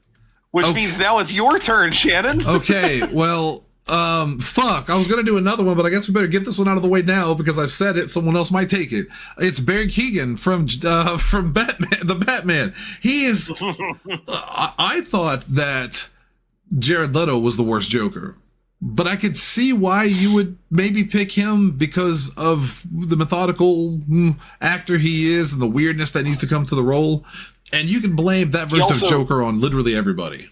But. Well, I was going to say, he also wasn't miscast. For the version of Joker they were going for, that piece of shit fits in just fine. Yeah, I believe they were going for the Hot Topic, meth weekend version of them. And they created that one. Fucking succeeded there. But I actually think Barry Keoghan did a worse job as the Joker in the Batman film. And I believe it is entirely up to the people that made it because he's a great actor. That Joker, in the few scenes he's in, is the worst part of the movie. They try and do the Silence of the Lambs thing where Batman goes to him as, he knows everything and he'll kind of help me out. And they never fully show him in the movie, but they do in the extended versions. But the makeup's bad. He is bad in that role. Great actor, bad in that role. Now, what I'm going to do to make this even more fun for everybody, and not because I can't think of anybody, is I want you guys to help me pick a replacement. Time appropriate for that role. So, when did that movie come out? 2022? Just a few years ago. Yeah. You could have thrown a Skarsgård in there. They're pretty good at being weird and creepy. Oh, yeah. And he was Alexander was pretty much at the height of the whole It stuff at that point in time, right? Like that could have worked pretty well. He would have been great. You know what? No, I'll say this. Y'all stop talking. I'm going to say this Y'all for stop talking. what about my pick? Why? He's recasting his own pick. Why is he have to stop talking? We're trying to figure out who to put in there. You can put the same actor. They're great actors, Tanner. I'll say this for Zach. Because he showed me a video of this person doing like a Joker thing, and I wonder if we have the same one. I hope not, because would I be stealing it from you? I wouldn't put it on my. Oh, okay. No. I'm saying for this specific idea. Well, I was gonna say it's kind of unconventional. He's not younger. I was gonna say David Howard Thornton. That would be cool. Willem Dafoe. Willem Dafoe was my first pick. Willem Dafoe was my first pick, but I think he's a little too old for that version of Joker.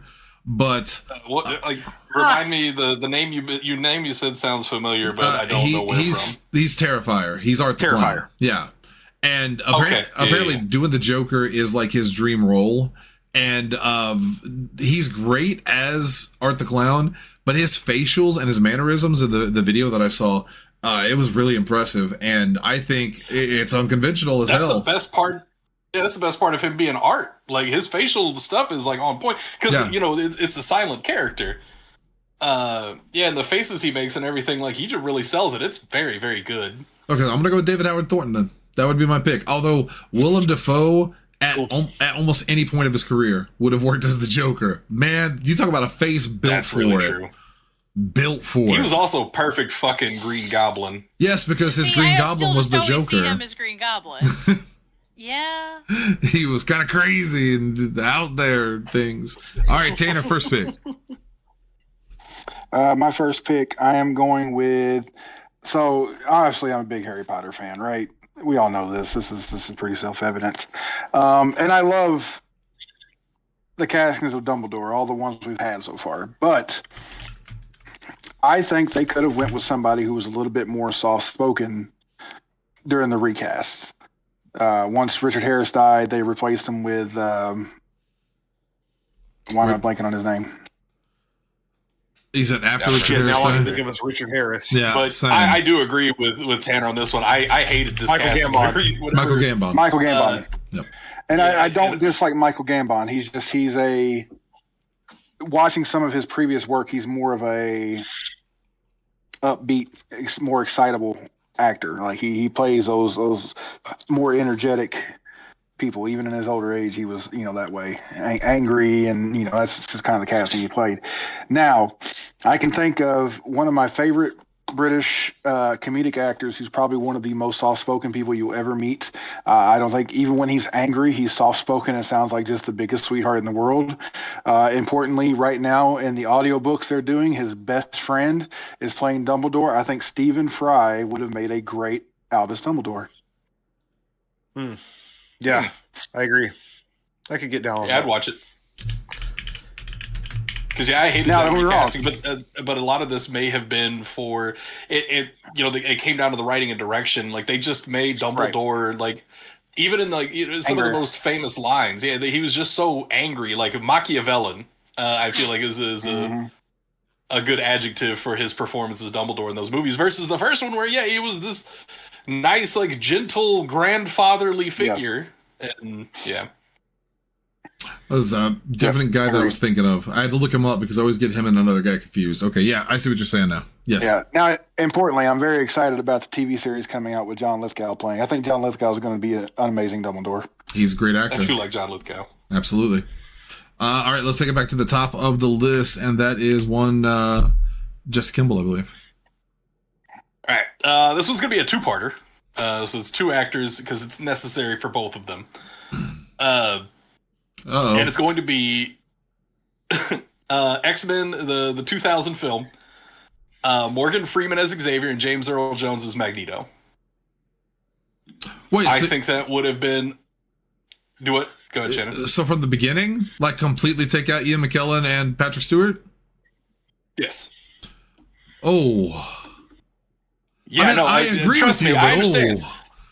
I understand. So this is one of those things where, like, especially whenever you think about, like, whenever I think about X-Men 2000, there are a lot of characters I would recast.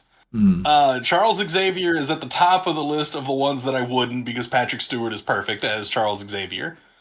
Yeah. That said, at that point, and I guess it worked a little bit with Ian McKellen being, as aged as he looked, because he was supposed to be a Holocaust survivor.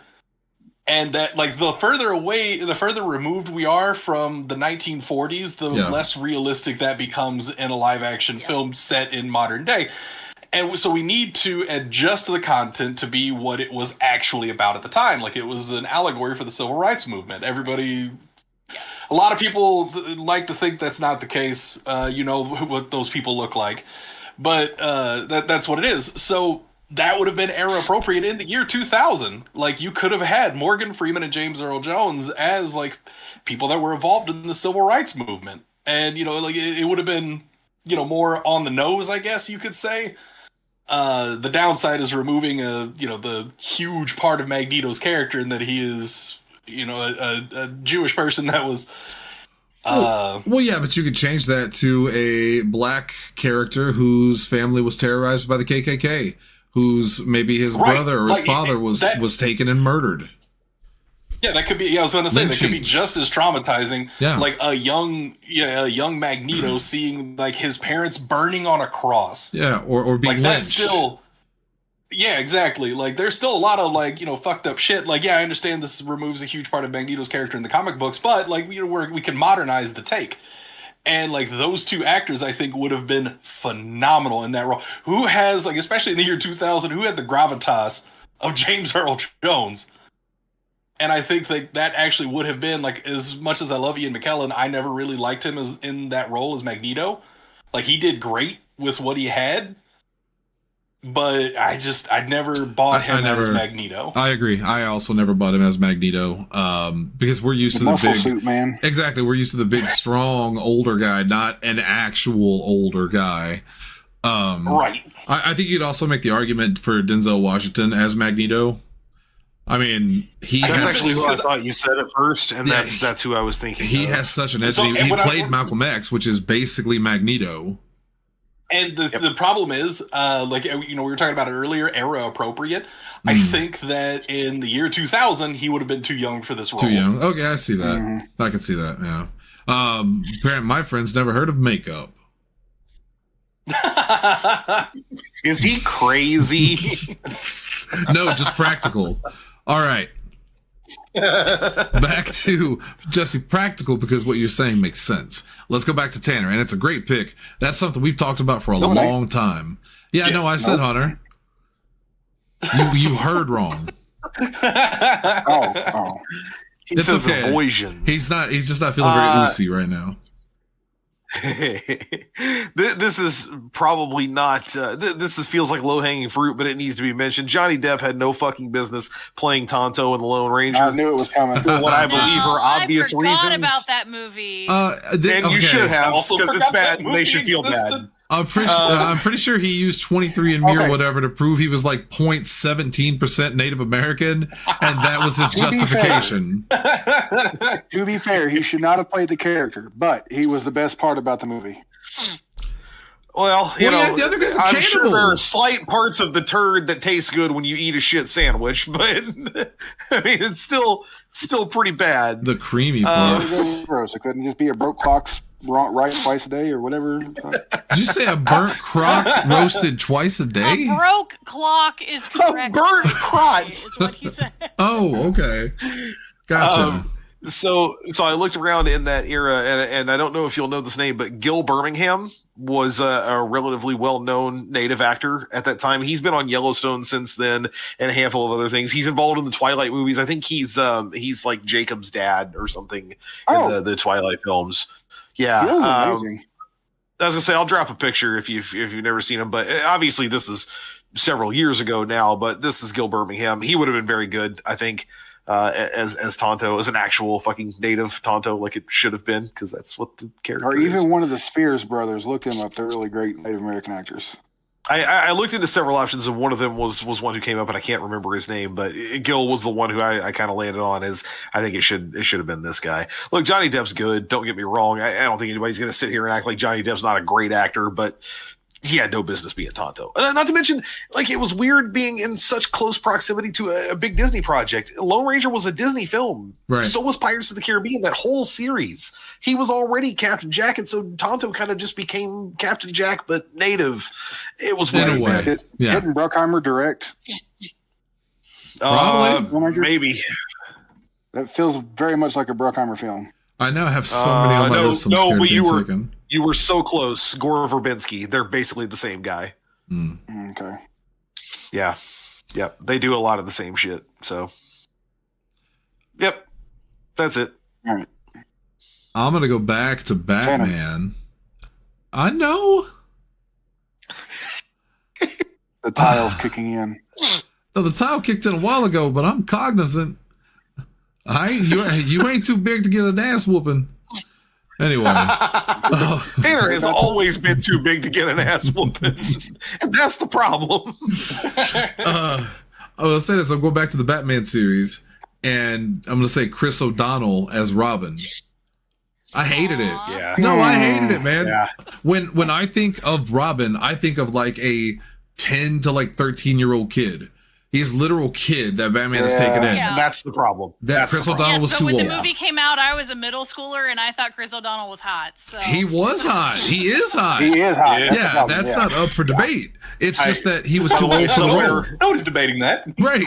Somewhere right now, Dalton is very angry, and he doesn't know why. No, it's just Yeah, I he's mean, more. Chris O'Donnell was more of the Nightwing era. He would have Dick been- Grayson. he would have been very a much great Dick Grayson. a Nightwing. great Nightwing. yeah. Correct. Yeah, Yeah. 100%. Yeah, but as this version of Dick Grayson, no, he's too young. It should have been the laundry drying scene Too old, was too cool. all Yes, right, who sorry. wants to laugh at what I still have? Oh, she's got the Robin poster Look and at- everything. Oh, man. Come on. Hang on, show To be that fair, again. I have Kilmer too. Well, the Batman one is great. Who thought that I need to see That this was a good man's face pose. again? Yeah. Boy, the expression is just. What are we doing? That It looks like a dental ad. it looks like every I was fucking obsessed with Batman Forever when it came out. it's every indie wrestler pose on the screen, basically, for the posters. It's just weird, man. Yeah. Oh, Jesus Christ. Yeah. Yeah, so Chris O'Donnell, great Like, actor. I still stay with those movies. That if you could have Val Kilmer play Bruce Wayne and George Clooney play Batman in the same movie, then you would have the perfect Batman. So I actually have in parentheses next to it George Clooney, because if anyone took Chris O'Donnell before me, well, hold on, am I stepping on any toes here? Nah, it's Nope. okay. I thought George Clooney was terrible as I think I Bruce said that Wayne. backwards.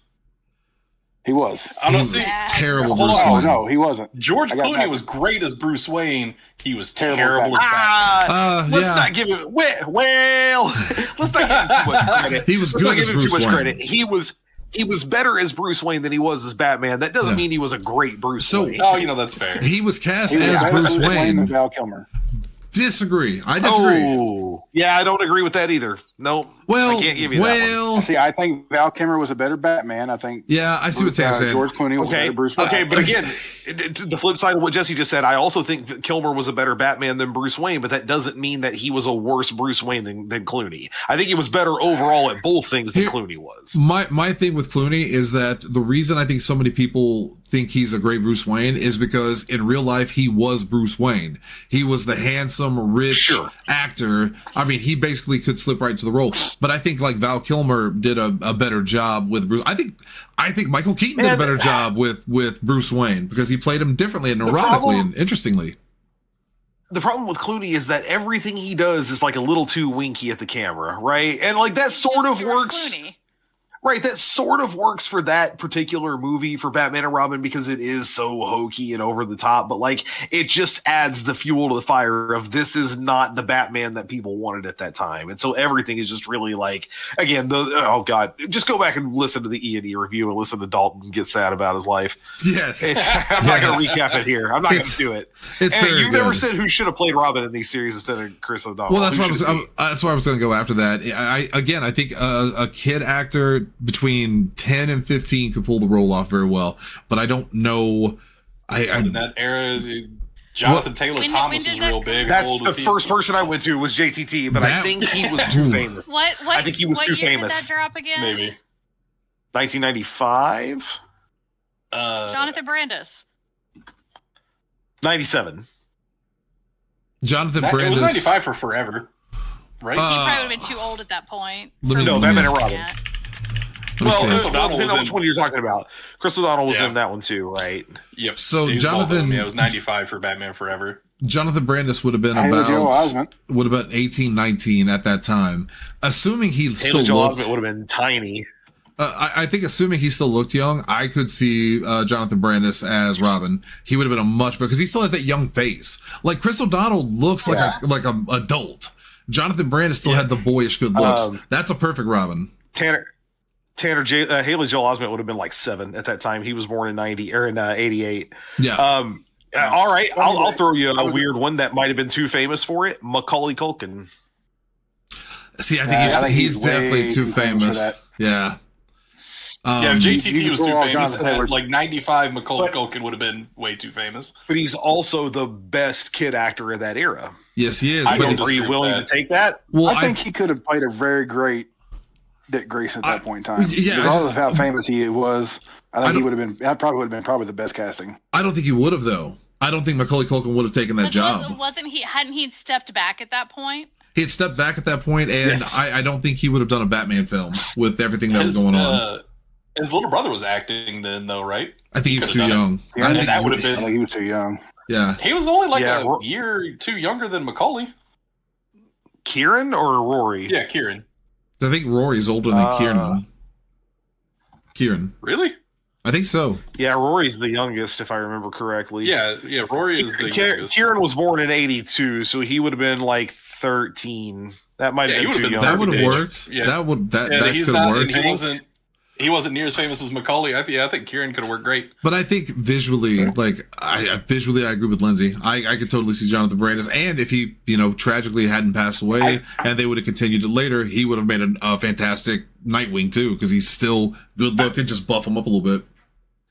I think that still would have just You been gotta like, goose him a little bit. even as young as he looked. I think that would have just been too old for like what I imagine of Robin, like the boy wonder. Yeah. Like he would have been an older teen. But yeah, I don't know. Either way, I think it would have had a similar everyone problem with Chris O'Donnell.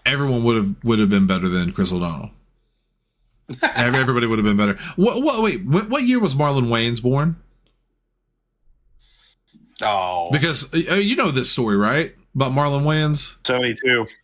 He would have been Oh. much older. Yeah, so Yeah, Burton, he would have been like 26. Burton wanted He wanted to Marlon be, Wayans. for 53. He was supposed to be in the Batman Returns version or whatever. Yeah, he was supposed to be in But Returns, Burton was. and they canceled it. But I think in the comic book adaptations where they continue the Burton universe, they do bring Well, him in as Robin, like someone that looks like him. If you're willing to swap people of races like they wanted to do for that one, then go back to Batman Begins and do or Batman Forever and do Jaleel White.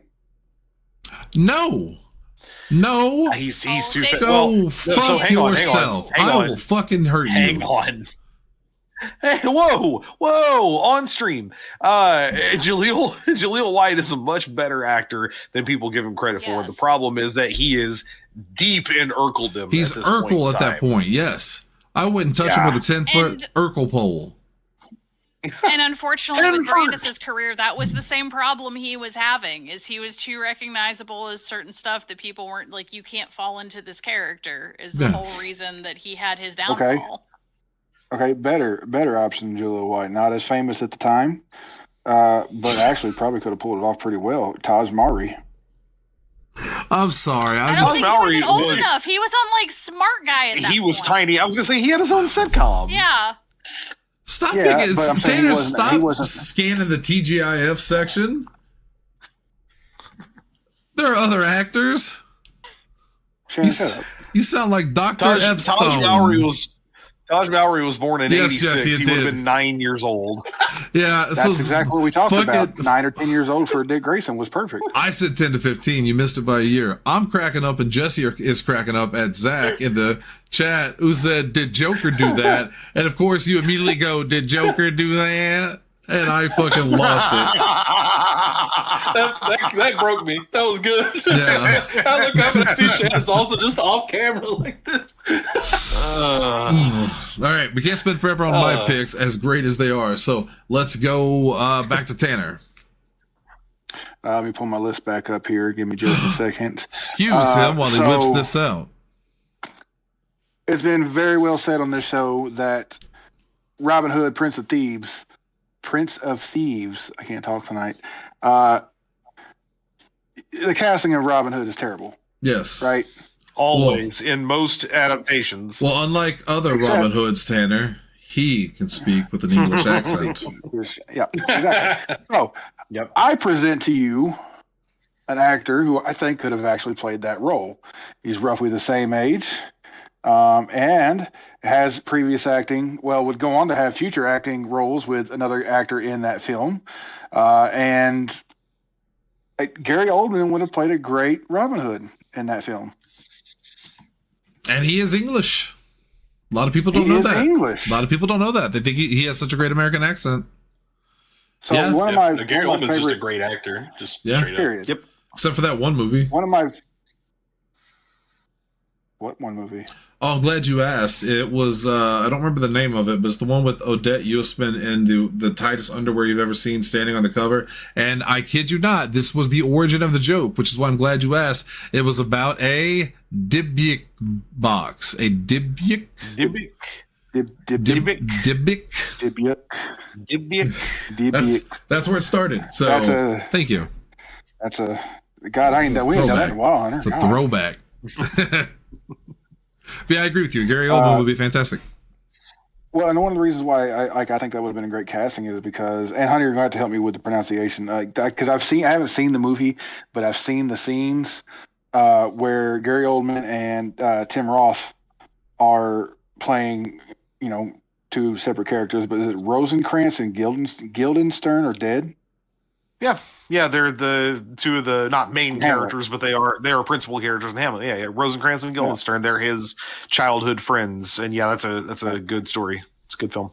Yeah, and then there's just a scene where they're going back and forth like in a tennis match, but instead of playing actual tennis, they have to ask each other questions, and it can't be a statement, it can't be repeats, and it's just back and forth, and it's a really awesome scene, and it just I feel like his performance in that film shows exactly how well he could have played Robin Hood in that movie.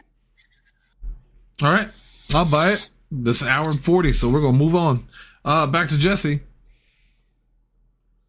There were a lot of things wrong with Spider-Man 3. Uh-oh. Oh, no. Don't. I know where he's going with this. No. Here it Topher is. Grace as Eddie Brock was one of the most egregious. Christopher Grace. No, he doesn't like Grace. Chris. He doesn't like Chris. That's why he's just Topher. I felt so stupid. I did not know that. So I was trying to think of an era appropriate one that would fit the meathead Eddie Brock kind of look and everything. And I went with Mark Wahlberg. Oh, that's pretty good, actually. That could work. The obvious answer I could watch that. The obvious answer was staring everybody right in the face, and it was Brock Lesnar.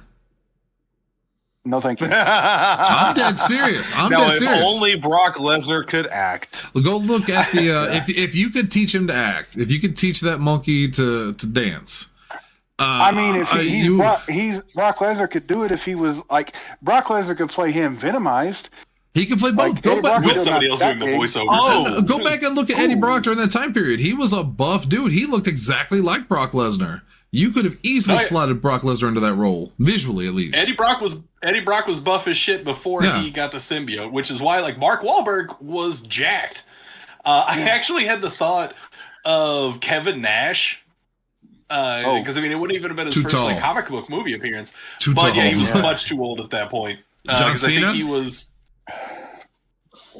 too young. I'm not sure. You know who, no, he definitely would've would have been been the too right young, but would have worked had it been because that Tobey Maguire Spider-Man was always like, you know, he definitely was older than the other ones. He clearly looks older than the other ones, no matter what they say his age is. Had it been the Andrew Garfield or Tom Holland era, but at that time frame, and in 2007 or 8, Zac Efron would have been an interesting Oh yeah, Eddie Brock. he's a bro, dude. Well, He's jacked as shit. He would have fit into any Predator reboot But- you would do. Yeah, I think that would have worked like in later era, but I think in 2007, Zac Efron wasn't buff yet. He was That 20, like his so High he School was Musical just era, coming yeah. off. He was coming High off School right at the end Musical, of it. yeah. Yeah, right at the end of that. So yeah, 'cause, yeah, he a couple years definitely later got- he would have worked. Jacked. Like I honestly think like he wouldn't be a terrible Eddie Brock like now. Like if they were going Yeah. for the age. Like I think that in Brand New Day, like Zac Efron could show up as Eddie Brock and I'd be fine with it. I wanted him to be Cyclops. I could see Well, it. Shannon, there's one for your list. Yeah. No, I mean I But- wanted him to but- be Cyclops now. Like, But I was gonna say, okay. but he likes yep, the dude who plays Cyclops. Marsden. What the fuck is his name? It got away from me. James Marsden. Marsden. He James likes Marsden. Marsden. Yeah. yeah, he did a Yeah, great I job. know. All right, well, shut your mouth. And we'll see what happens after Avengers. Maybe he'll change your story. All right, well, I'm done with him. Let's go back to Hunter. Let's just keep the comic books rolling. This is the only one I feel like I might take from somebody because Got that Tanner one might mention too. this, and I think he said it before, but I'm gonna do it anyway. God, I hate Ezra Miller. I could just stop Yeah. there. Oh, you? I don't like Ezra Mother- Miller in any fucking thing. Mm. No, he's He terrible sucks as at the Barry Flash. Allen. He sucks in Hunter's most things, right. but he also sucks as the Flash. And God. I mean, I said it's just in the Justice League films, like that or the one on his own or whatever. I don't give a shit. He just sucks. I'm I'll going admit, sight he would unseen. make a better Wally West, but Well, I'm going sight unseen on this one in terms of the recasting because technically I actually really haven't seen this guy play the role, but the internet tells me it should have just been fucking Grant Gustin, who was already playing yes. the Flash on TV. that is true. I would So agree. I'm content to just go with that. And he might I don't potentially have a be big the next Flash. Yeah, I don't yeah. have a big affinity for the Flash. I just know that fucking Ezra Miller sucks, and I don't Hunter, like him to not be there. I sent you the tagline for the Ezra Miller version of The Flash. If you would read, don't read it out loud. Just read it to yourself. It contains vital information. Okay. Yeah. The CW Flash show was legitimately great. I never Yeah. actually finished it.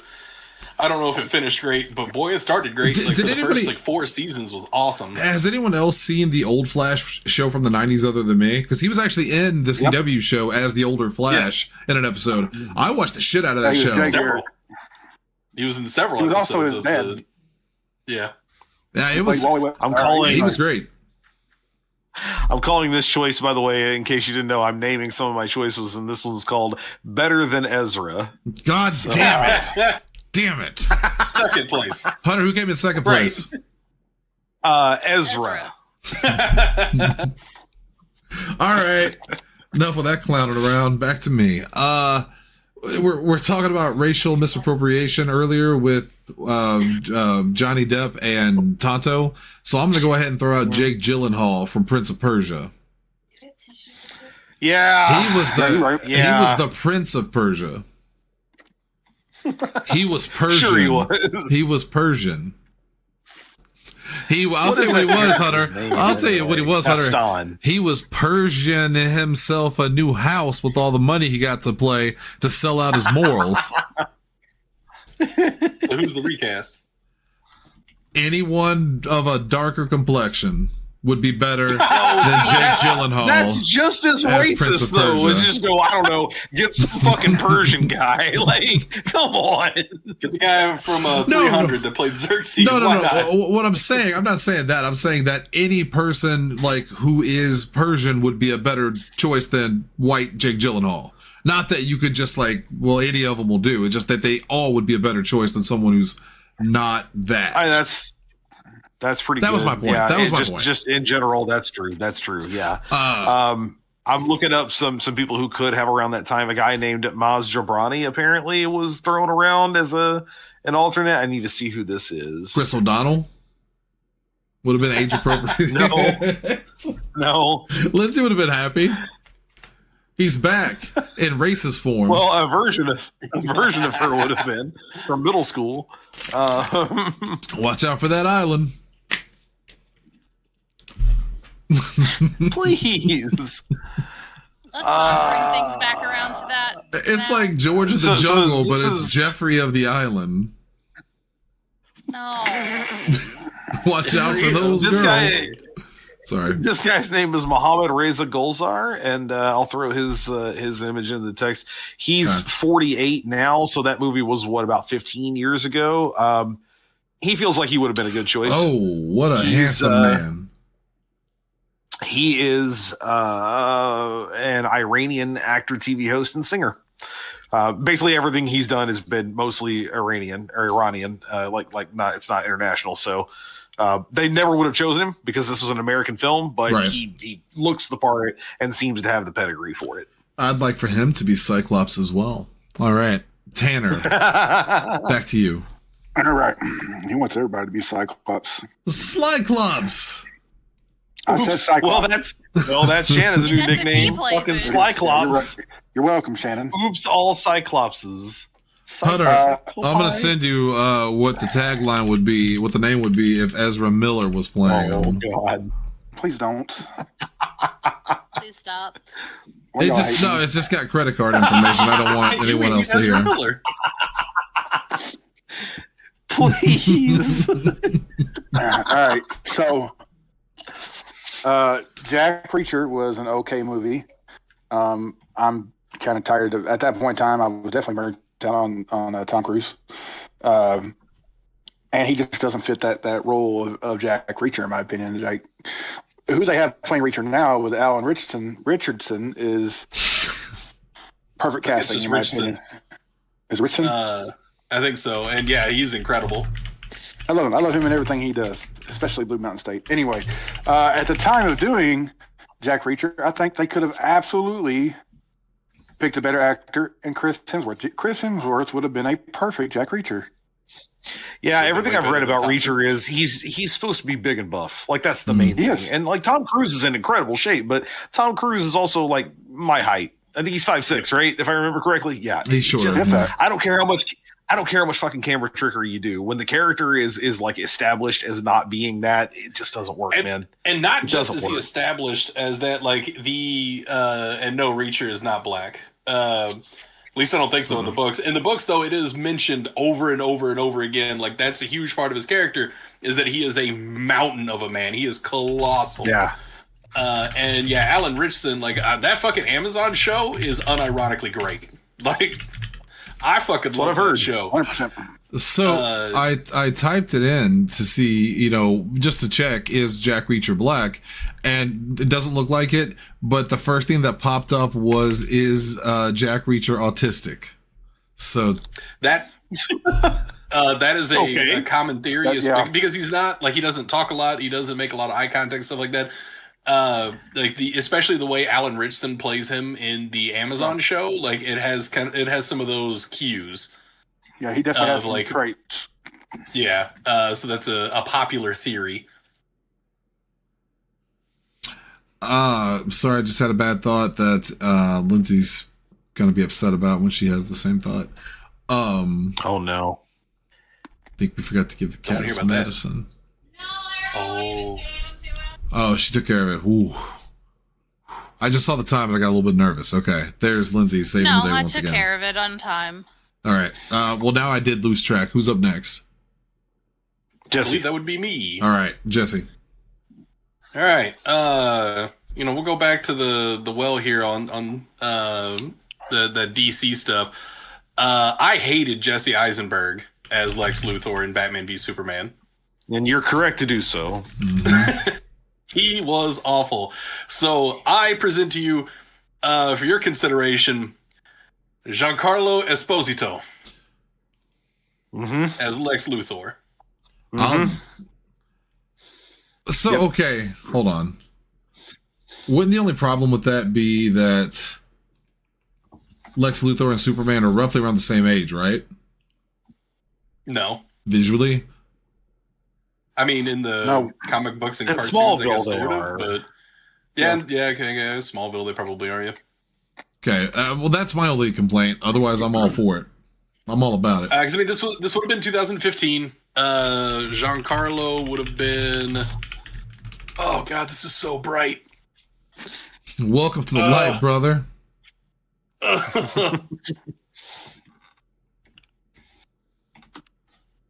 Come on back, brother. So yeah, he would have been 57, but he looked pretty young.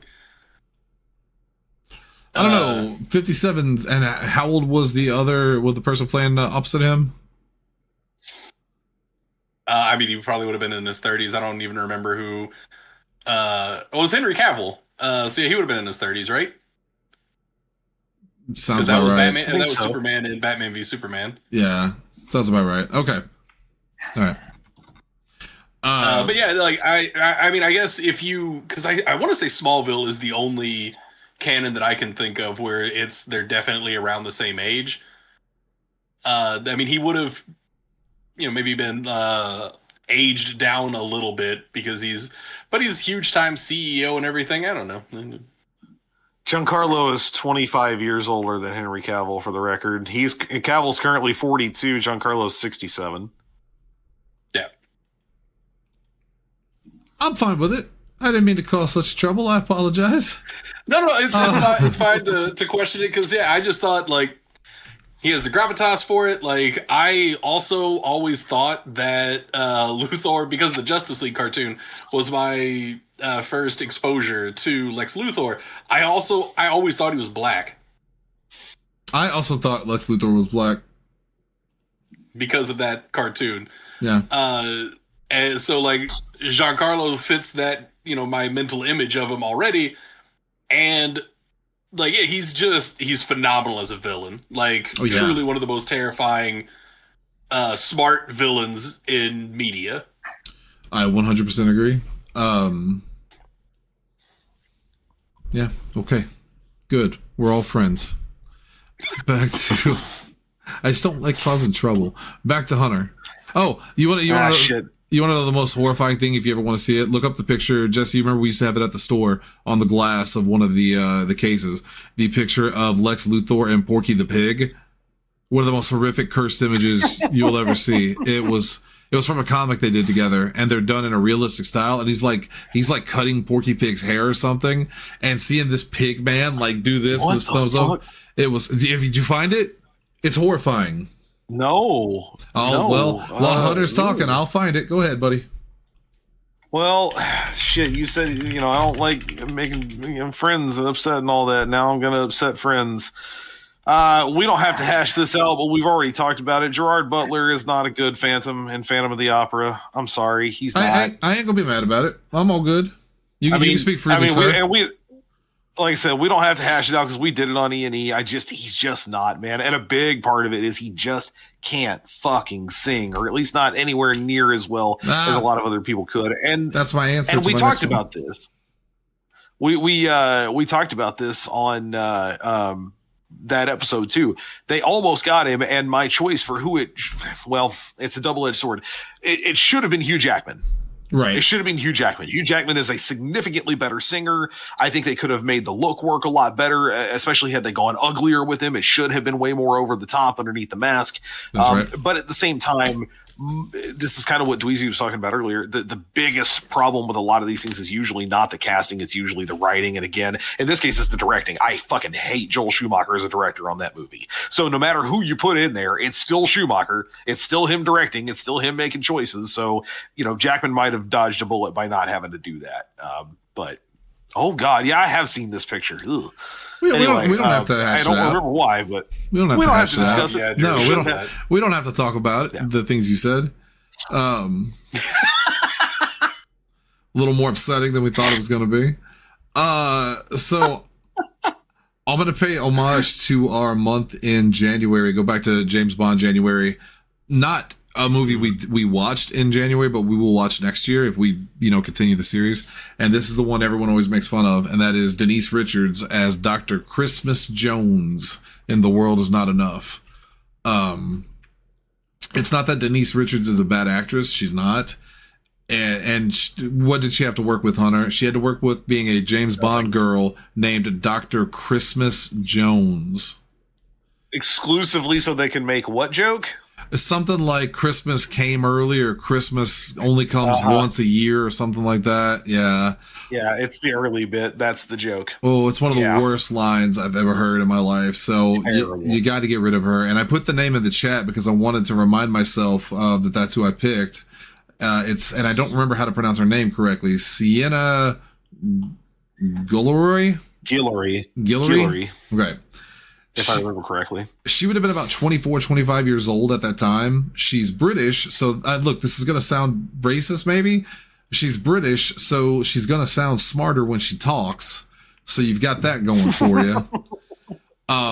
Put like glasses on her, and she's super hot. She's British, so she sounds smarter.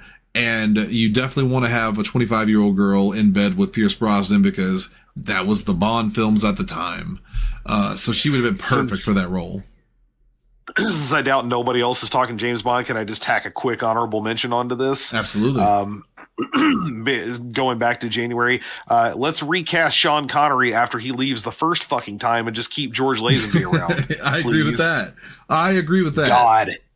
Yeah. Oh, Lazenby was so good and Connery was so bad at that point. Yeah, I really want to skip ahead and just watch some of the early Connery films like From Russia with Love and Dr. No and stuff like that. The ones that you always hear are the ones to watch, because I have not been impressed with Connery as Bond other than the presence he brings. But those films, oof. And him, oof. Yeah. All right. That's going to take us back to Tanner. Number 3. So I enjoy the Uncharted series on PlayStation quite a bit. It scratches that Assassin's Creed itch for me, especially with Nolan North voicing Nathan Drake in the game. That said, the movie was terrible, and I blame a lot of it on the fact that Tom Holland was not a good Nathan Drake. No, he was not. Yep, you're correct. This was actually one on my extended list. I'm glad I chose not to do this one earlier now. I think Jensen Ackles would have been a perfect Nathan Drake at that point in time. Oh, that's a good choice. Can I throw you a less conventional one? But I think he was the like a little bit earlier. It should have been him, Nathan Fillion. 100%. Yeah, Nathan Fillion 100% should have been him earlier. Yeah. But by then, a couple years, I think right. By the time you're talking about Ackles in that movie as well, like He's I feel like Wahlberg would have been better than Tom Holland in that film. Yes, probably. Yeah, he definitely would have been. I mean, he wasn't a bad Sully, but he would have been a better. He would have been a better Nathan Drake than, because Sully's old as shit. Yeah. Yep. Like not when Mark Wahlberg plays him. Sully should have been not George Wendt. What's his name? The mailman from Cheers. Cliff Robertson. Cliff Robertson. Yeah, Cliff Clavin. That's Sully, basically. Yeah. Old dude, white hair with the mustache. Like, that's who that should have been. When I think of the name Sully, that's literally what I think of. Everything can't be goddamn Monty Python with you. Yes, it can, motherfucker. Eric Cleese this. Eric Cleese that. Eric Cleese. John Cleese. John Cleese. Lindy, can you go hit him for me? And Eric Idle. They're both fantastic actors. All right, let's go back to Jesse. Last pick. All right, my last pick. The Lord might upset a provideth couple of again. people in here. So I actually was a little known fact, a big fan of the Hunger Games books, like the original books. I haven't read any of the extended stuff. Oh no. They're so good. I fully believe you. I at some point I will check them out. You can borrow Sunrise on the Reaping if you want. I will bring it to your house. Okay. We have it. So anyway, I liked those books a lot, and when I read them before the first movie came out. And when I saw the casting for Peter Mellark, yeah, he's right. I was more than a little disappointed. I was like, "Really, Josh Hutcherson? He doesn't fit the image. He does not even a little bit. He always looked odd to me. Small, yeah. Especially when you have him acting across from Liam Hemsworth as Gale, which is a great casting. Yes. So this one was kind of hard to recast. but especially like I don't think he was acting at all at the time. He may have been Patrick Schwarzenegger as Peter Mallart. Oh, does he have the acting chops for that? He is apparently killing it in White Lotus. Okay. But do you think that would translate watched it. well to the character of PETA? I'm genuinely asking. PETA, I'm genuinely asking because I don't know the character. Yeah, no, I'm genuinely answering. Like Okay. PETA was not like he was a charismatic, but he was a very likable guy. He was kind of charming, but he wasn't like he didn't have to be this. Like he was charming in like his simplicity, like how like of a genuine good dude he was. He was just a good old boy that chucked 100-pound bags of flour. And Josh Hutcherson's not picking up a 100-pound bag of flour and throwing it around. I get that. Josh, actually, most people would just describe Josh Hutcherson as a 100-pound bag of flour. That's Now, importantly, just what he is. like, And I do like think his Josh Hutcherson. Yeah, No, I think he his did a size good is the job only in the issue. role, but he doesn't fit the image. No. And then the fact they made him dye hair blonde when PETA is actually brown haired like Josh Hutcherson is in real life. I mean, he's supposed to have my image always had him like with curly blonde hair. Like I thought that's what PETA had in the book. He's Good supposed to have. for being from the Merchant. But regardless, I think that would have been like at least like physically, I think it would have worked better. Again, like I don't know like how much acting he was doing then. I meant to look that up. But he's roughly the correct age and absolutely would have been like the correct profile. Like he would have fit him visually. And let me throw some suggestions Also, out there. 11:05. I think we're all content to go. Yep. If this had Sounds been good. if this had been done in the 80s, it would have been Arnold Schwarzenegger, regardless of the age difference, in the role of PETA. And Or if appropriateness, or and really. if MAGA had its way, it would be Donald Trump as PETA. Oh, Katniss. No, because PETA has to be like soft and like And likable. yielding. I'm sorry. yeah. You look at Donald Trump, you tell me that motherfucker doesn't look soft. He look, I meant in She might policy, kill me not now. in personage. Also, No. he was acting at the time. Okay. Like, he was in Stuck in Love. He played a minor role in Grown Ups 2. I mean, I don't know how good of an actor he was at the time, but I bet it's one of those situations. It's like the Law and Order things. When someone gets murdered or murders someone in real life, it'll say, Law and Order star murdered. And it turns out he was a background juror in episode 7. Anyway. Yeah. All right. Back to Double H. Last pick. All right, I lost Shannon on the last one. I might lose Tanner on this one. I don't actually know how he feels about this. Tanner, Tom Hanks is not a good Robert Langdon. No, you're right. Da Vinci Code. Okay. Whew. He's too old. Whew. For one. I was worried about that. He's too old. He's too old. And frankly, these guys aren't particularly younger either, but I do think they had the chops more for it, which feels weird because Tom Hanks has all the chops, right? Like that's Tom He's Hanks got is boxes America's of dad. them. He's an incredible actor. Yeah. But Importantly, he didn't do bad in the films. He's no, just too and old that's for the kind of what character. we've been talking about this whole time. He just, and he never, at no point in time could I ever envision the character that I imagined reading that book as Tom Hanks. They had the weird wig on him with the slick backed black hair. It just never looked right to me. So I need you to help me decide. These are two fairly different dudes, but I do think they're both better options. One of them is Bill Paxton. I think Bill Paxton could be a better version of that because he disappears into roles better than Tom Hanks does. The other one is Hugh Laurie. Okay. For Oh, the fuck. time, I'd have watched that. I never did watch the fucking movie though. I'm kind of leaning toward read the Laurie book. Yeah. at that time frame. Yeah, because I think even with his American accent is kind of jarring. Like if you're going to hear House, no matter what. Right. But which House wasn't even on at that time, was it? I don't know. I don't think it was. House started, when did it run? Ended in so 2004 to 2012. Well, yeah, it was on. Yeah, because I was Just already started. working at GameStop when it came out. Yeah, it hadn't been on for very long. So I think that would have been fine. So you wouldn't have heard it go, well, that's just Dr. House. No, that's Hugh Laurie with an American accent. But Right. I think with the way he his delivery and speech, especially on mysticism and stuff like that, I think he would have been perfect for it. I think Hugh Laurie would be the perfect casting. He's Stuart He would have Little's been dad just in the over movie. 40. He's just a little over 40, and he's only 3 years younger than Tom Hanks, but I think the look would have worked better on him. And like again, it's not like Tom Hanks is dumb or anything, but the like highly intellectual stuff would have worked better coming from him. Tom Hanks is a little more of an everyman type actor, and Robert Langdon's not supposed to be an everyman. He's supposed to be, again, highly educated, this like intense swimmer, basically an American Sherlock Holmes. I buy that more from Hugh Laurie than I do from Tom Hanks. So, okay. Yeah, no, I agree. I'm content with that then. I'm content with Hugh Laurie. Okay.